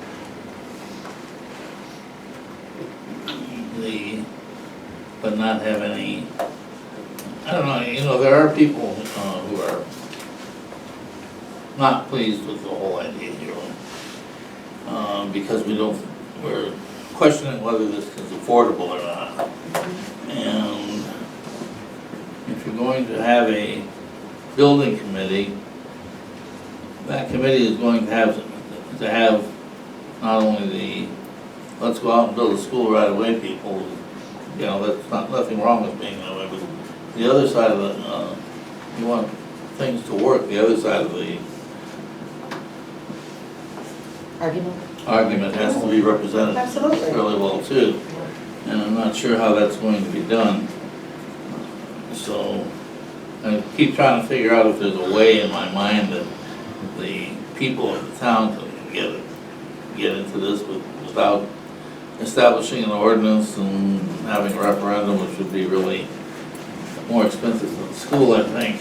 Well, and I think, so then it's incumbent upon people who have varying perspectives to nominate themselves or someone else to volunteer, right? And again, the reason I reiterated the statement, it's not a decision-making body, it's an exploratory committee. So the town will still have the option, so everybody will be invited to vote on whether or not this is gonna happen. So this isn't a decision-making body, they have no authority other than to explore this question that they've been tasked with. So, yes, if you have an opposing view on what should happen, please come and volunteer yourself for the committee, because those questions will be really important to answer during that process. And also be sure you come and vote. I mean, that's the only thing you can do. Correct. Before, let's say, this committee is formed, we've gotten to the point where they found land and they're ready to say to our superintendent, you can fill out the grant application. There are steps that involve the town and the process of the town and our legislative body, which is town meeting. And that is securing the funding has to be done. You must schedule and prepare a referendum. People in this town are going to get a say at some point, no matter how far this goes. It's going to go to the people in Willington, and that is unavoidable, and that the process is set in place so that the people get to speak and have their say. And so I think it's important, we said a cross-section, so they are looking at it from all sides. And let's remember that it is a public meeting. They will all be held, it's a meeting in public. They will all be held in public, all of the minutes will be in public. They'll all be filed at the town clerk's office, and there would most likely always be an opportunity for people to speak at those meetings, so they could be informed and they could be heard at different points. And I would hope that this. That's critical, and it's the way our form of government works, and Can we vote? we can. Call for a vote, please. All right, well, so we're good with 11 members? Apparently nobody else does. There have any? Okay. I have a comment. Adam Salonis, River Road. The whole transportation thing, if we have a new site, is a big consideration in my opinion. I mean, I live next to the school. There's a ton of traffic. If you ever go through Mansfield, don't go through it like 2:30 to 3 because you're not going anywhere. That's correct. You know, Two-lane highway. yeah, so it's like, there's the, construction experience is great, but transportation, infrastructure flow, all those sort of things, I mean, we found the land, it's great, it's in the end of a dead-end road with no infrastructure there. You can build a school out there, but you have the students there, and you have parents, and any activities that are held there, so there's a lot of infrastructure loads that, I think should be considered. So I think that's where the key piece where is there suitable land? So just because there's land, it may not be buildable, or it may not be in the right area where you could adequately serve the community. So those are things, which is why the two professionals who came to speak to us said it could take us, and you can expect up to a year's time in just trying to find a piece of suitable land in which you could potentially put a school on. I saw a hand up back here. Yes, you, Peter? Peter. Peter Wiltintich, 97 Trask Road. It's encouraging to hear from all of you that this is a feasibility exercise, and that we'll go through the process of determining all the issues associated with it. So I'm confused about the charge of the committee and the way the motion reads, because it doesn't say explore, as Liza has said. It does. It does. My It does? motion said, Oh. move to establish a Did I miss that? 11-member school building committee to explore the building of. I'm sorry, I thought I heard pursue, which seemed more of an advocacy position. No, it's an exploratory. Thank you. What, I saw him before you. Yeah. Just ask Phil. Just identify yourself. So Randy Belair, Village Hill Road. Can I address that to Phil? Phil, what is the size of the proposed site you're looking for? How many acres? They designate the amount of land you need by the number of students, so we'd be about 19 acres for a pre-K through 8th grade building. That would include all of the field space we need. So that's something you have to put on the state paperwork. Thank you. Yeah. Yes, sir. Yeah, I'll address this to Phil. Do you have a projection by any chance, realizing that a lot of this is still, up in the air, projection of what the state reimbursement might be using the 19 acres that you just quoted, and the size of the building, from previous research as to what the state is issuing right now. And I fully realize that that is a movable feast as well. The numbers were done with our reimbursement rate as of today, which is 54% Okay. for new construction. Okay. And there are certain things that are in new construction that you get full reimbursement for. Right. And I know it sounds quirky, but you get a percent of a percent. Yeah. So some things are like 80% of the 100 within the 54. Yeah, If that makes yeah, sense. we're the reason I asked, partially the reason I asked for this is that E.O. Smith were working on the roof and Right. Same the solar concept. plan. Yeah, and that's an 84, so I knew it wasn't that high, but I was just Yeah. curious as to what it was. Thank you. Any other discussion? All right, so all those in favor of the motion? Aye. Aye. Aye. No opposed, no abstentions, motion carries. Thank you, Michelle and Phil, for your presentation and the feedback from our residents. I think as we go forward in this process, it's vital that we hear from residents. Okay. We have several appointments on the agenda. We have some appointments that snuck by, so I move to reappoint Don Berg as a regular member of the Housing Authority effective retroactive August 2nd, 2019, expiring August 1st, 2024. Second. Any discussion? All those in favor? Aye. Aye, motion carries. I will move to reappoint Stuart Cobb as a regular member of the Capital Improvement Program Committee effective October 7, 2019, expiring November 30th, 2022. Second. Mr. Cobb, I see you here. I'm here. I thank you for your past years of service and your willingness to stay on CIP. Any discussion? All those in favor? Aye. I move to reappoint Robert Shabbat as a regular member of the Willington Historic District, effective retroactive January 2nd, 2018, expiring January 1, 2023. Second. Second. It's a lot. There's several of those in the Historic District. All right, all those, any discussion? All those in favor? Aye. I move to appoint Robert Mueller as a regular member of the Willington Historic District, effective retroactive January 2nd, 2019, expiring January 1st, 2024. I have Richard Mueller on it. Did I say Robert? Yeah. My apologies. Correct that to Richard Mueller. I'll second for Richard. Richard. Any discussion? All those in favor? Aye. Aye. I move to reappoint Timothy Blovelt, is that right, as an alternate? Blovelt? As an alternate member of the Willington Historic District, effective retroactive January 2nd, 2018, expiring January 1, 2023. Second. Any discussion? All those in favor? Aye. Aye. And I move to appoint Chad Smith as an alternate member of the Willington Historic District to fill a vacancy, effective October 7, 2019, expiring January 1, 2021. Second. Any discussion? Chad would be a new member to this group, so thank him for his willingness to step up and help in the historic district. All those in favor? Aye. Aye. Motion carries. All right, hold on to your hats. We have 12 refunds. I move to refund Ian Holdings LLC certificate of correction in the amount of $233.32. Second. Any discussion?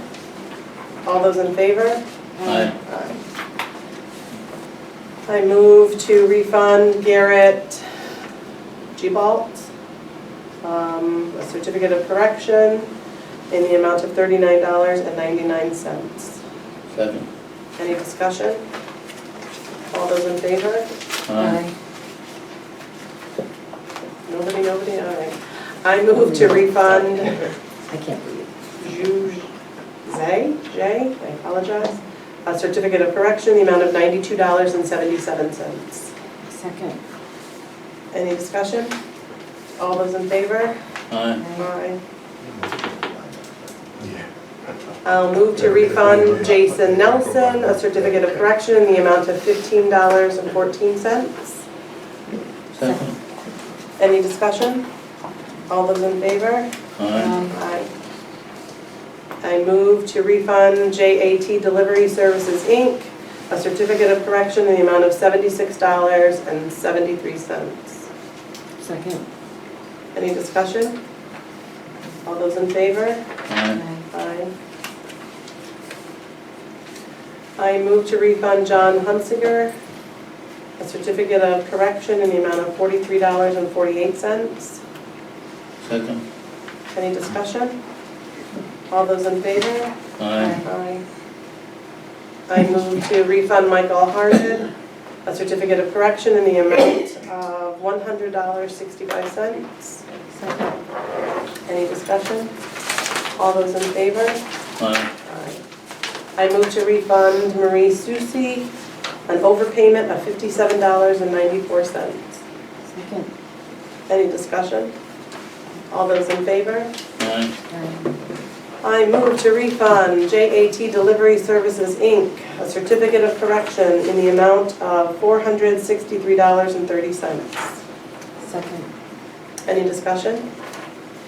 All those in favor? Aye. I move to refund Benjamin Nicholas a certificate of correction in the amount of $473.01. Second. Any discussion? All those in favor? Aye. Okay, we're getting there.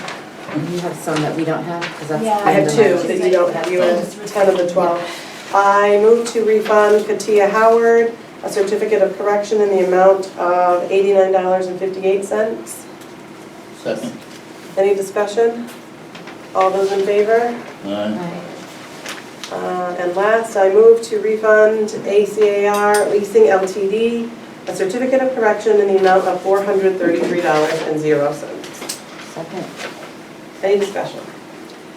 All those in favor? Aye. Aye. Motion Aye. carries. Sorry, I forgot to vote. You didn't care. All right. Last one up, Troy. So you have in front of you, one of the projects we put through CIP was having some of our municipal buildings tested for pyrotite and crumbling foundations. So what you see before you is a quote that would cover from a CROG approved vendor, which is why you only see one. And this would cover the foundation at the senior center, the foundation at the water pump building, and the foundation at the library. And the total amount is $7,500. And I apologize, the vendor is Ralph H. Toulis, PE, DBA, Structures Consulting.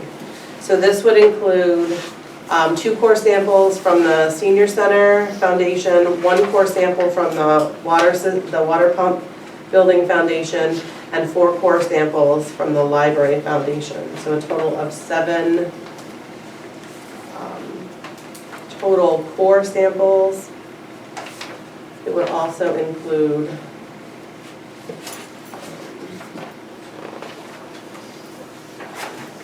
would take the core samples, then plug and patch the walls after removing.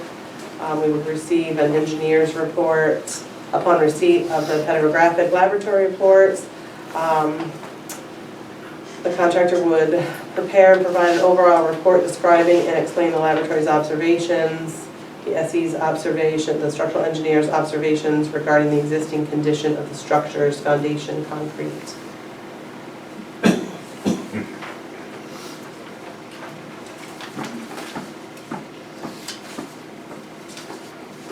So I will make a motion to award contract for concrete testing to Ralph H. Toulis, PE, DBA Structures Consulting, in the amount of $7,500.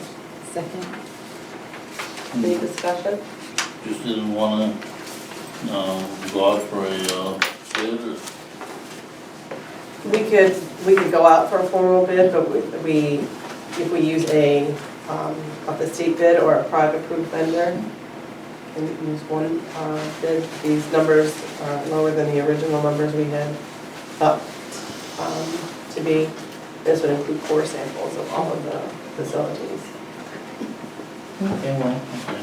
Troy, do you have anything you want to add to this project? He's going to do the 4 samples at the library, 2 underground and 2 above ground, to see.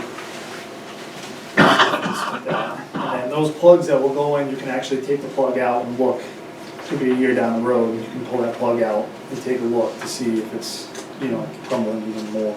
So it's not at a time. Like a plug? Like a plug.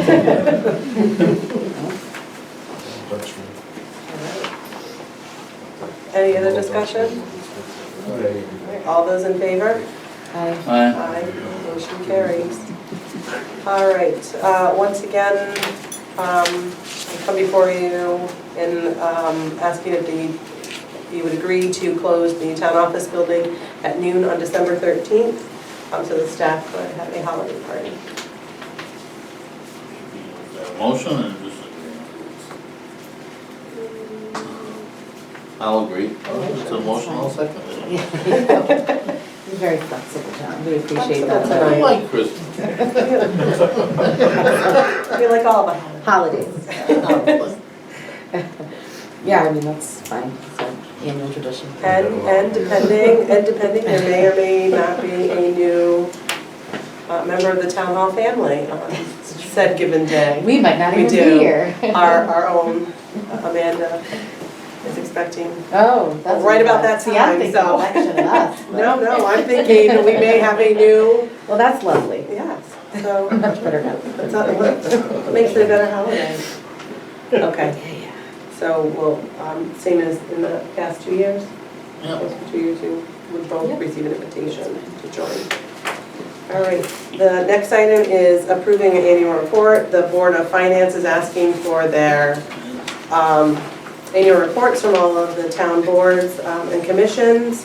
Robin has typed up what ours would be and would just kind of like us to approve it. No, you're right. I'm not sure how you want me to put your name. Yes, because a portion of the year you were Liza McCoo and a portion of the year you were Liza Boards, Board. please. No, I've been boards for 2 years. or Okay. a year and a half, so we're good. So just board. Do you want Eliza or Liza? Oh, gosh, I don't know, I don't even see the I word usually board. put you as Liza. Please. That's We're pretty boring, we have no decisions. Yeah, that's fine. Do you have a copy of it? I had one. Well, Have so many look, I And this shared is it. just an expense It's report. Jeremy now, but Yeah, I'm it's willing to just- share it. Sorry. You really want to Lysol yourself? What the town meetings are. Close down when you're done. Yeah. I don't know how many have been received by the Board of Finance, but if we approve this one tonight, we could be the third. A Okay. high bar. He's Maybe the Board You'll of, be the we'll third. be the third. that's fine, Oh, man, we were so close. You get a bronze.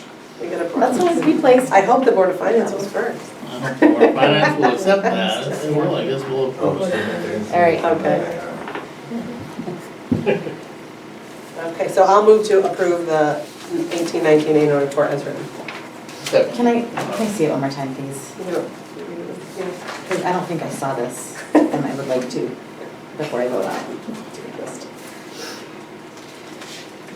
And again, this is just an expense report from. It's basically like the town meetings that were held between that fiscal of July 1st, 2018 to July, Yeah. That's June all it is. 30th, Yeah. 2019.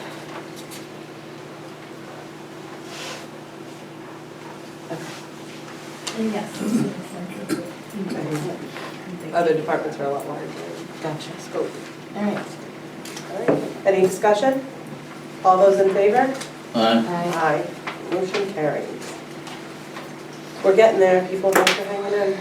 Okay, so I brought forward to you a couple of times now a draft of the PA 490 open space ordinance. Liza was not here last time, we had some discussions. John, I believe you asked how many? We have, so there's a couple of things. And Walter, our assessor, is here, and can correct me if I'm wrong. So in order, the PA 490 space is a classification that's an option for a municipality to adopt. That's correct. So before we gave the open space classification, it should have been adopted And it wasn't. by the legislative body, which it is not, which is why it's been brought to our attention. It's been brought to the assessor's attention by someone who was denied open space because they were under 5 acres, but there was no actual language, and we had been giving open space for years with no real discretion, nor, if you look at the statute is clear on, you can provide such designation, provided that it's approved by a majority vote of the legislative body of the municipality, which is town meeting.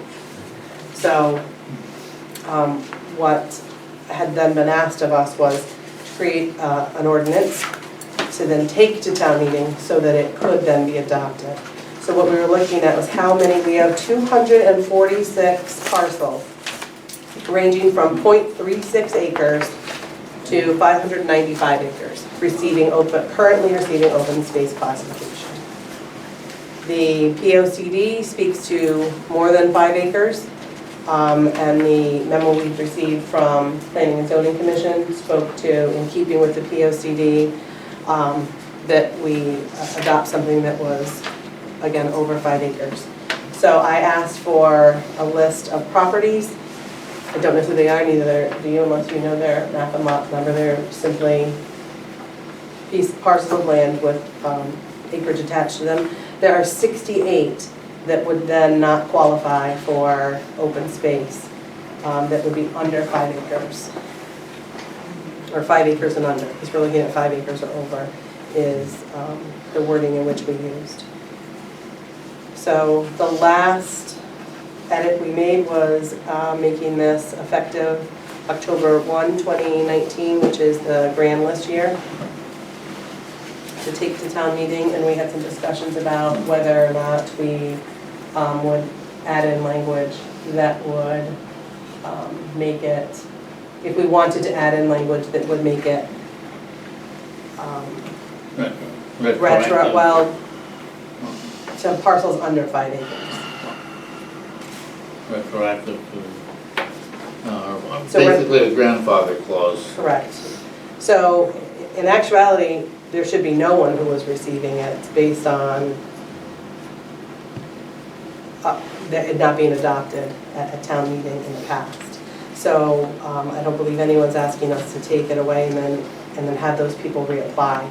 But that if we go with exceeding 5 acres in the language of the ordinance, that it would then only apply to 178 of the current 246 parcels. Which means the 68 of these people would now lose their, Open space designation, correct. That is correct. We looked at one and we figured that's going to be about $130 an acre, or $130 an acre tax payment, annual tax payment, in addition to what they're paying already as an open space. And that comes up to quite a chunk of change. Walter, I believe Walter spoke to assessed versus Yeah, payment. I have no jurisdiction over payments. Right. My expertise is the assessments. Right. And we took the assessment and multiplied it by whatever we were multiplying by.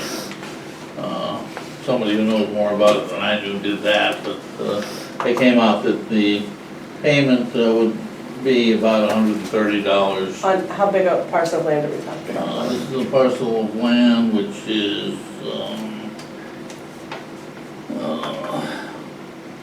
1 point,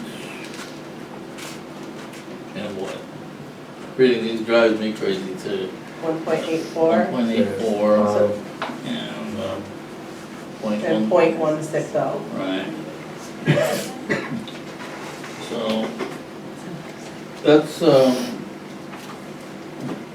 that's quite a bit. So is that, I apologize, is this particular card you're looking at, is this one parcel of land and this is how it's broken up? Right. So it doesn't, altogether, it is not 5 acres? So it's, right, it's, he's had part, it was put with 1.84 acres as the building lot, and then the addition was in open space. So, and there's been quite a lot of these apparently that's been done over the years. I'm not sure why, and sometimes it makes a lot of sense because, especially for those lots which are not building lots, some of them are too small to have a building lot, or they might be all wetlands or whatever. So people are not paying for a building lot, paying taxes for a building lot. Now, the individual who complained about this in the first place had a building lot. I mean, it was a building lot, it's being sold as a building lot.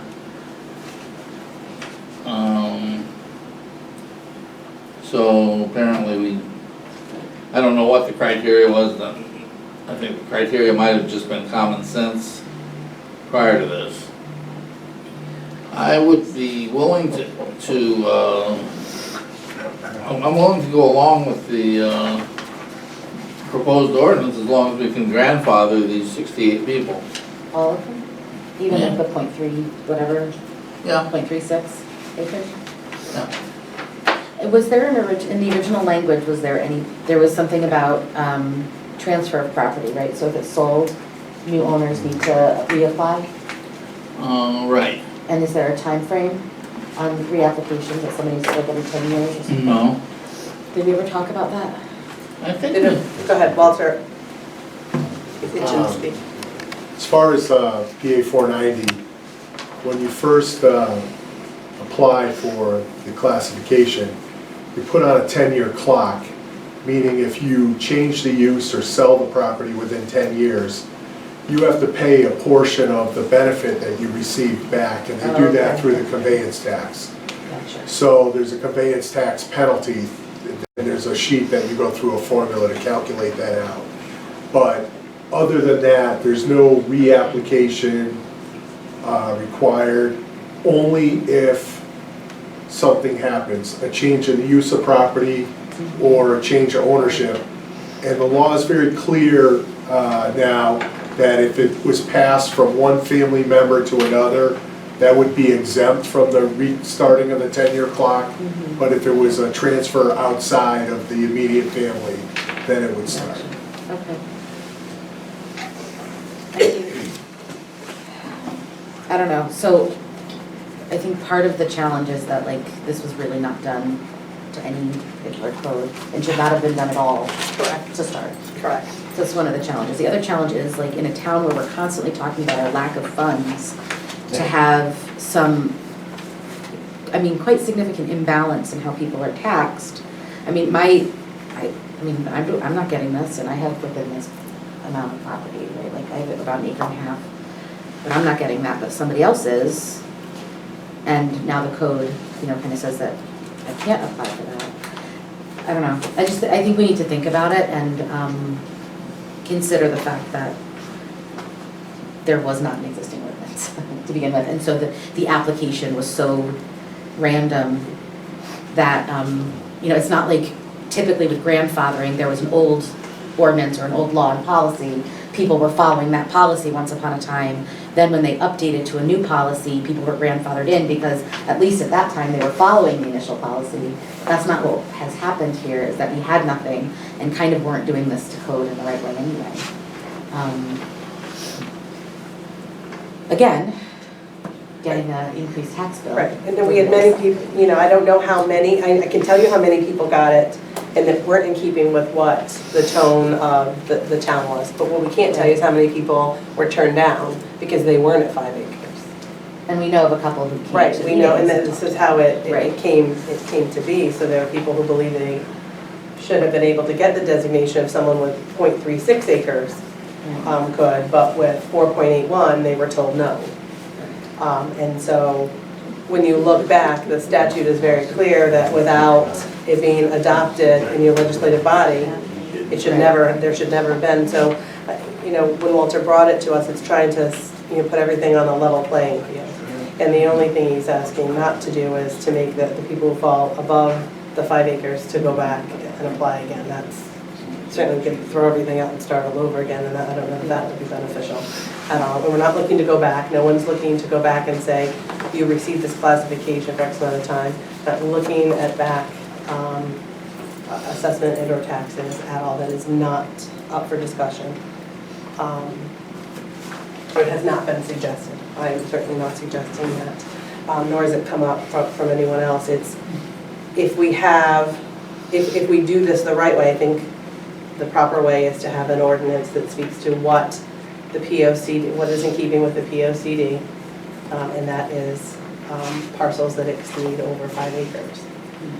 Otherwise, we're not. We do not have a level playing field, and we're not starting in that direction. We're just kind of adding to the problem, and it certainly doesn't help those residents that came to us in the first place. That for years believe if everyone else had in years past, they should have been able to receive the same designation, and why not? I will say on the other hand though, I know this is super helpful to play both sides of the argument, but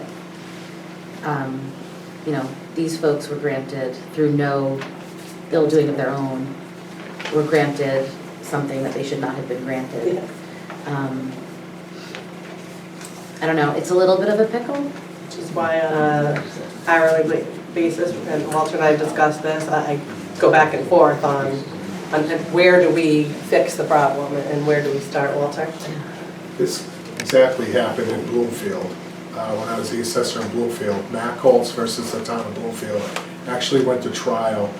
Bloomfield did not adopt formally through the process, through the legislative body, an open space policy, and there was an industrial parcel that was receiving it, and we removed it. We removed over 600 open space parcels in Bloomfield that year. And it actually went to trial, and there's a court case that actually defends the town's right to change, not only change their POCD periodically, to change the law and the standards. So it says that you can have the right to make changes, even if you adopt the policy today and 5 years from now you want to change it, you have the right to change that. And it was in that decision. And second, that, Bloomfield decided not to go with an open space policy going forward with their brand new POCD. And so and that was adopted in the middle of August, and then for the next October 1st, it was removed. So everyone then receiving it was removed? Removed, 600 and something people. Well, that's just another tax increase. And I always have to kind of wonder why every time we decide that we're going to level the playing field, we always level it to the point where the town gets the tax increased and the citizen gets the shaft. Well, I think we did the exact opposite, John. At some point, the town, you can say the town got the shaft, and the landowner received the benefit. And now you're saying we should equal it by taking the benefit away from the I'm saying we landowner. start with an equal playing field and put everyone in the same playing field. Could it potentially mean taking away? Yes, but it's not in keeping with any of the documents that the townspeople have voted in favor of.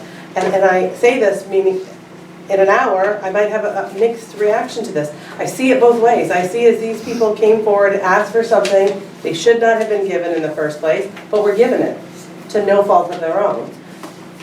But two wrongs don't necessarily make a right.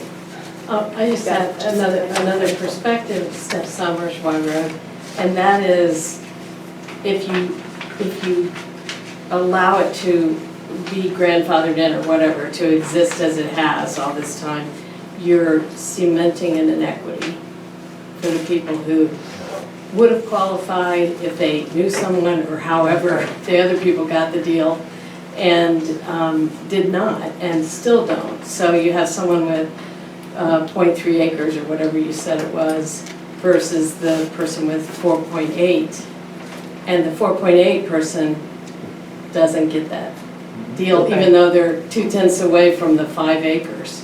But the It seems like you're perpetuating the inequity. But the 4.8 person is paying taxes on the value of a building lot.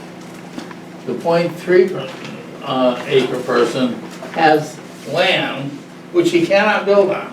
I mean, all he can do is sit there and go down and paint rainbows or something on it. It does not have the value of that 4.8, like 4.8. And well, maybe that comparison is not like the others. I Of don't know the how big. 68 properties, 18 of them are smaller than a building lot. So, they're 50. One moment is hit behind you. Yes, sir. Yeah, Donald Paratek on Trask Road. Yeah, I'm one of the 68 landowners with my Christmas tree farm over there, and I mean, it's not you're not making a lot of money off of Christmas trees, and every little bit that we get, taxed, that cuts into anything that I can do, and John's right that not every piece of land is the same. That 0.3 acres might be, a very valuable wetland or something that, stays that way. So it's not a one size fits all ordinance. I don't see it that way. And I am definitely in favor of any grandfather clause, that would be part of this referendum or regulation or whatever you want to call it, but that's my opinion on it. Thank you. Yes. So I'd like to address your concern first. There's another statute under the PA 490 statute that allows farms, including Christmas tree farms, to fall under a reduced value for their land. And if you are not under the PA 490 farm at the moment, you should make a trip to the assessor's office and we can set you up there so you wouldn't be harmed by taking away the open space for that purpose. So that's the first thing. The second thing is, all land is valuable, has some value to the land. And you have sales out in the market that are not building lots that still transact. And you would think that they would be worth nothing at such small pieces of 0.3 acres. And you find out you get $12,000 or $15,000 for these transactions.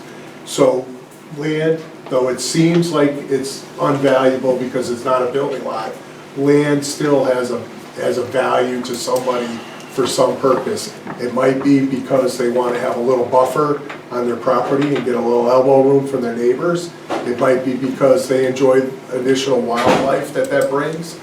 There might be some other reason, but you can't speculate what somebody's view of what a piece of land is worth.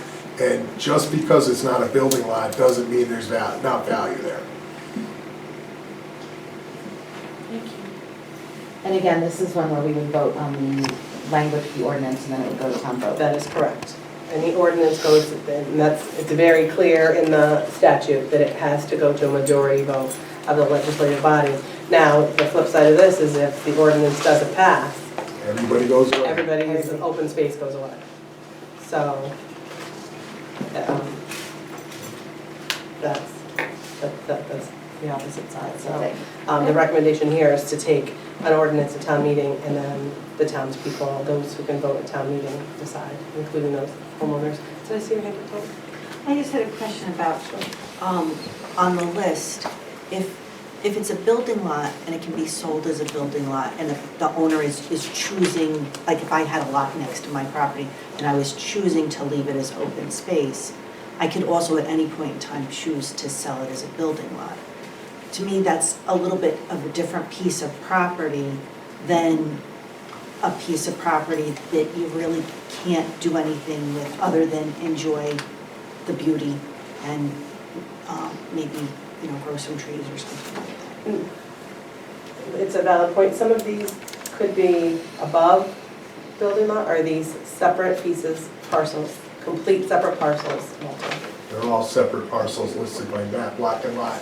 So if you were an owner of a budding property to those properties, you would have the opportunity at your choice to combine those properties to meet the 5-acre minimum.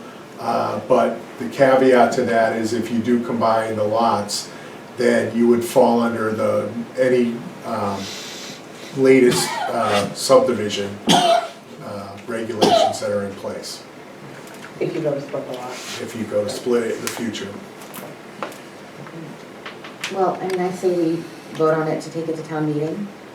Right, it's not, we're not deciding on whether it's passing or not. So you're making a motion? Yeah, make a motion. Do I have to read the whole thing? I can't breathe. Make a motion to bring PA 490 open space ordinance draft to town meeting. Should I read it? Introduction? Yes. Yes. I think this is just the only piece that's not on your copy. There's two, we have two drafts. We have two. One- So I gave you one that had the language of this grandfathers it in. Okay. The ending of it as well. All right. Be it ordained by the voters of the town of Willington at town meeting resolved, each parcel of record as recorded in the assessment records shall be treated as a separate parcel. No tacking or combination of separately assessed parcels shall be permitted to determine the eligibility of parcels for open space. Any residentially zoned parcel that exceeds 5 acres is eligible for treatment as open space for assessment purposes. No property for which the assessment is determined pursuant to the terms of section 12-76 of the Connecticut General Statutes, as it may be amended from time to time, shall be eligible. The property owner must make application for open space assessment as provided in the Connecticut General Statute 12-107E, as it may be amended from time to time. Effective October 1st, 2019, and applicable to any and all new applications made from that date forward. This ordinance shall not apply to any parcels of record recorded prior to the effective date noted above. That's it. Is there a second? That's I'll second that. Right. So your motion is the ordinance with the grandfather clause? Yes. Any other discussion? All those in favor? Aye. Aye. Aye. Motion carries. Thank you. Okay. And the last item is an update on the water connection at 34 Old Farms Road. We had hoped that any negotiations with Mr. McCoo regarding the agreement would have been worked out with the town attorney. It seems like there's been no communication thus far to meet to discuss. There have been some communication back and forth, I believe, in setting a date. Yeah. Excuse me. I'm sorry, I beg your pardon. In an effort to resolve an issue that has been going on for more than a year, I believe the proper course of action is to take this matter up by the townspeople. Mr. McCoo has stated he believes the townspeople should have a say in this matter, and the way in which we do that in this town is by vote at town meeting, as they are the legislative body. And as we went through this process, the connection became more complex than I think we knew. I did say when we made a motion in January that we did not have a process in place. We did not have a way in which to administer to a community water system from an administrative standpoint. And at this point, I believe it's up to the townspeople to decide this process and move beyond this board. Well, can I say something now? The issue has to do with the agreement. Let's just quickly go back. Originally, there was a question about this thing being private, about not having people for administration. It turned out all those statements were wrong. Mr. Wittenzellner, whose firm runs the water system, made it crystal clear. They have been running it. Prior to them, Connecticut Water ran it. They have people in place. The meters are in place. The meters are read every month. There are people, your finance people are involved. Statement after statement was simply untrue, and we got all through that. We've been at this 16 months with lawyers. We've spent a fortune, and I'm going to give all of you some handouts here. You've spent a fortune of town money. I've spent a great deal of my money on something that should have been approved the day I applied for it. You have a letter from the head of drinking water for the Department of Public Health of the state of Connecticut saying there is no reason not to approve this. Your lawyer, after 8 months and all these thousands of dollars, came up with an agreement which is totally different from what Mr. Wittenzellner recommended to this board and what Connecticut Water uses in this town and Tallinn uses in this town. And these are some questions. What your lawyer came up with is, if you want to use this, and there are 15 families who can do this, because we're within 200 feet, we're also required by state law to do this. I got into this when the town told me it was private and I tried to drill a well.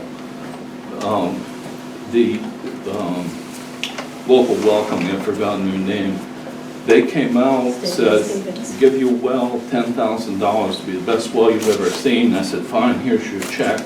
2 weeks later, I got the check back with a thing from Eastern Highlands Health District saying it is state law and state law overcomes town law and you cannot drill a well, and I've provided that to this board 4 times in writing.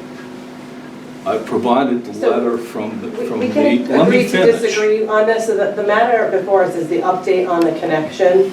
No, the matter before us is the connection, and I've waited for meetings when this was supposed to be on the agenda, and it was not because you took it off. No, Mr. LaFleur, it was with the town attorney, as you have repeatedly threatened to sue the town, and that's what it was, and you've received communications from our attorney that speak to such. And I can refer back to the minutes in which you have stated such, or letters from your attorneys into this office. The town of Willington owns the water system. The town of Willington, that is all of the residents in the town of Willington, have the right as to whether or not anyone is allowed onto that system. It is not your typical water system owned a public utility. Well, I'll tell you one thing. There are 2 matters, according to DPH, in which we have to allow someone to connect to the water for the town of Willington, and that's if you are in an exclusive area, excuse me, sir, you're in an exclusive area, or if you have a hardship, and the hardship being if you had no access to water, if you had a contaminated well. Neither of those applied in this situation. That is a fantasy, and you have the law in your hands. There are 4 exceptions to my right, and none of the ones that you came up with are in those 4. And when you made up the thing and Robin sent it to me to sign for an exception, you put in that there was not enough water capacity, which was not true. We do not know without actual testing that there is enough water. You have an engineer's report that says it has more than 3 times the capacity. We do not have a current engineer's report, that is incorrect. But, you know, it's just, and the reason, ladies and gentlemen, the reason they have this thing about I'm gonna sue the town, I've never sued anybody. It's so they can hide the money they're wasting on this just to show, hey, we're the boss, you shut up, citizen, we're gonna do this for you. This is the kind of report you get now, the first time in the history of the town, on the money that's being wasted on lawyers for this. And pass these around. If you're part of an organization, put it out. If you have Facebook, put it out. And yeah, then let's have a town meeting, because we need some changes around here. I agree, the liability concerning the water system is a liability to the entire town. And that's something that our residents should be able to weigh in on. And I think we've reached that point. We had hoped there would be some negotiations. We believe there to have been set up that has not yet been established. Yeah, after the election, right? I do not have a date. We have to call the town meeting, and we have several items. Now this PA 490 ordinance, an issue with the financial request from the fire department, and several items to go on a town meeting that will all be called. Everybody didn't get one. Okay. Sorry. Do you have anything else to add? So much, and yet nothing, really. I mean, I think we've explained the situation over and over. We've tried to communicate about the initial miscommunication way back 1.5 years ago. That's sort of set us off on this downward spiral of the path. You're refusing to accept the updated information that we provided with you about what EHHD will allow us to do. I don't know what else we can do for you. I mean, I would like to see the date of your last refusal from EHHD. I got a letter on September 25th from the Lori Mayo, who's the head of drinking water for the state of Connecticut, suggesting I send this to the Public Utility Commission because of the kind of just outrageous and insulting and demeaning contract that no person could sign. It has blank provisions in it. Fine, so we offered opportunities to adjust the contract, and that was. And met. I took it up. Your lawyer emailed me and Okay. said, can we do it? I said, sure, we can do it. No answer. So I have It's like communications from everything him, you I say, have it's communications never from him true. to you, setting a date and time to meet last week, and he never heard back from you. So I'm not I sure where the emailed lack him of... back the day that I got it, and I have a proof of that email. But it's like everything you say. If you go on the website that's on the orange thing here, there's a list of like 8 or 9 things, and that's not up to date. It specifies the things that I've been told by this board that are not true. And the documents are in there to prove they're not true. The other piece I'd like to say is that a while back, we did vote to approve you to connect to the well. And a lot of the issue that's happening right now is frustration with the delay, and I understand that, and frustration with the expense. And I would like you to reflect on what you have done to cause some more of that delay and that expense in the repeated letters, in the sharing of solicitations to pay for testimony. All of those have added to the delay on our part, and all of those have added to the expense because that required our own legal action. So this is a very complex situation, and at this point, I think what Erica is proposing is to no longer have this decision, as you have requested yourself, have this decision be made by the 3 of us and bring it to the townspeople. Clearly, this interaction is not working for anybody. And perhaps asking the town if they're interested in supporting With all your due ability to respect, connect. Yes, John?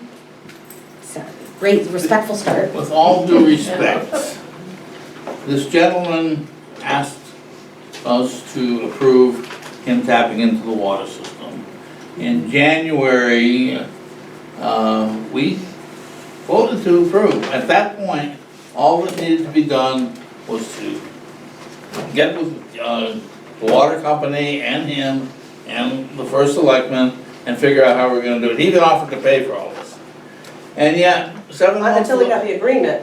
And then, we never heard anything for 7 months, and then he comes before us and says, what's happening? He said, well, we don't know. That's not how it happened, John. It's not at all. I think you need to check back on the record. What happened was there was no action, and then we got a letter from, who was it that sent us a letter that required us to pause They our were- process?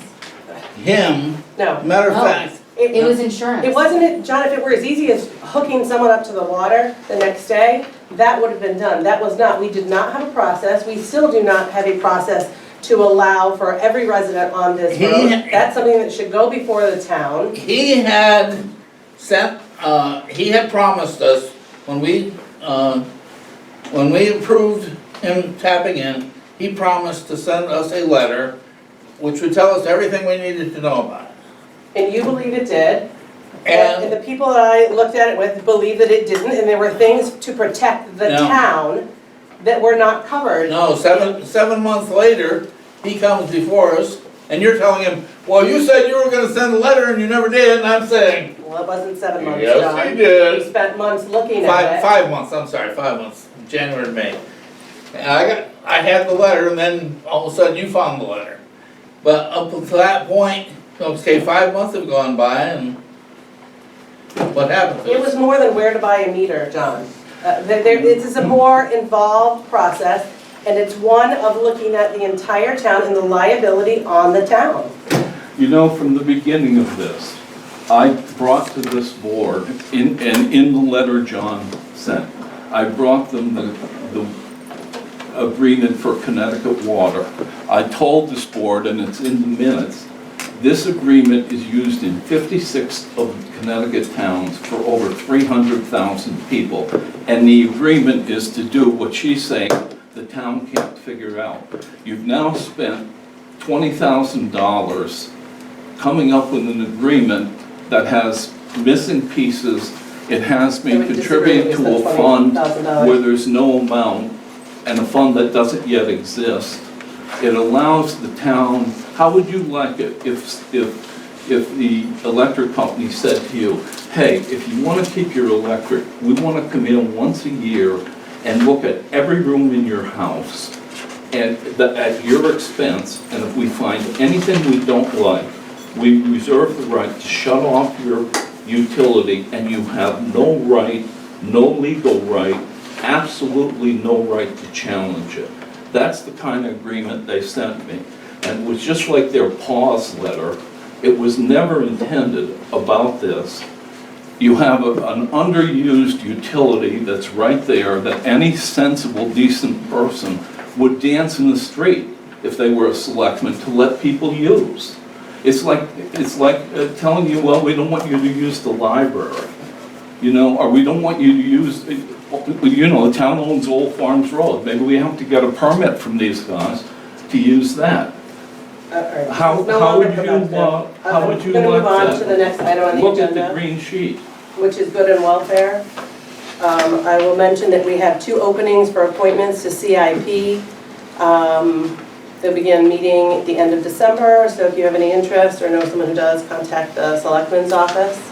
The PTA has their annual trunk or treat on December 23rd, so you can reach out to the PTA to volunteer or host a trunk. The 17th annual Willington Car Show was held this Saturday. They maxed out the space on the green at 120 cars and raised approximately $1,600 for the Marine Corps Law Enforcement Foundation. So kudos to Joe Philippi and his crew for organizing that once again. As you may have seen in public notices and social media on our website, there have been a rash of vehicle burglaries in the area and the surrounding towns. Troop C has been in constant communication with town leadership as to the progress they're making and what they're doing. So I want to remind everyone to lock your cars at night, especially if they're outside, and remove any valuables. They seem to be going quickly, looking through open cars. If your garage door opener is in your unlocked, unopened car, they now have access to your home. So protect yourself and your valuables and lock your cars. And certainly, you know, as neighbors, if we see anything, keep our eyes open. If you see something, say something. A lot of this activity is happening between 12:30, 4:30 in the morning, so when we're all sleeping and not paying attention. I know a lot of homes have, those new doorbell systems have cameras on them. If you see anything and you can share anything, please do. They certainly are using all of the resources at Troop C to help keep us protected. But if we can help each other out as neighbors, I think it's important. How many incidents in town? I know of just one in Willington, but that doesn't mean there haven't been others that haven't been reported to us. And one did include access to a garage through the garage door opener that was in the unlocked car. And a lot of these instances are people who, you know, you hear people say, I always lock my car outside, I just forgot this one time. So, and they're just going quickly in their groups, and they're not typically from this area. And they don't seem to be bothered by being caught, so we must stay vigilant. My neighbor's car was stolen. I live on a dead-end street. Was that in just the last week? Last week, okay, and that is not the instance that I had heard of. And so they're obviously not caring. I mean, if I was gonna rob someplace, I wouldn't pick a dead-end street where there's only one way in and one way out. So they're brazen. Yes. And another neighbor thought that they had seen a pickup truck going up and down the street a few different times, so it's probably being paced. My neighbor was broken into on Saturday morning, so, and that's not an incident. Car or house? Both. They took her garage door. Through the open car and And now her hugging neighbor us. as well, same thing. Did I see your hand up? Nicole? Are these all over town or in one particular area? Close to the interstate, close to main road? I would have said yes, but something in the St. Moritz area, Donna certainly is in that area of town, she's in a different area of town, closer to here. So, and they're not choosy, and it's not just Willington. We're seeing it in Stafford, and Ellington, and Ashford. So they're just coming in from out of town and kind of going through, and they're looking for a quick grab. So, you know, reminding your neighbors, reminding your spouses, your husband, your children to lock their vehicles, but take any belongings you have out of them, because that's what they're looking for. So, and they might just rummage through your car and find nothing, but if it's unlocked, they're gonna go in it. So, and as things change, we'll keep you updated as Troop C communicates different with us. Did you ever find a recording secretary for CIP? Well, we believe we have, which is why I didn't mention it. I was waiting. So we, Robin received an application. She has shared it with Stuart, who's currently chair of CIP, and I'm being reappointed. So I believe we may see a request for appointment at our next meeting. I did, when I opened my folder, with much excitement, see the Post-it note gone. It's now been replaced with, we need 2 new members for CIP. But no longer a recording, hopefully no longer recording secretary. Stay tuned. Stay tuned. So with that, I move to adjourn at 8:55.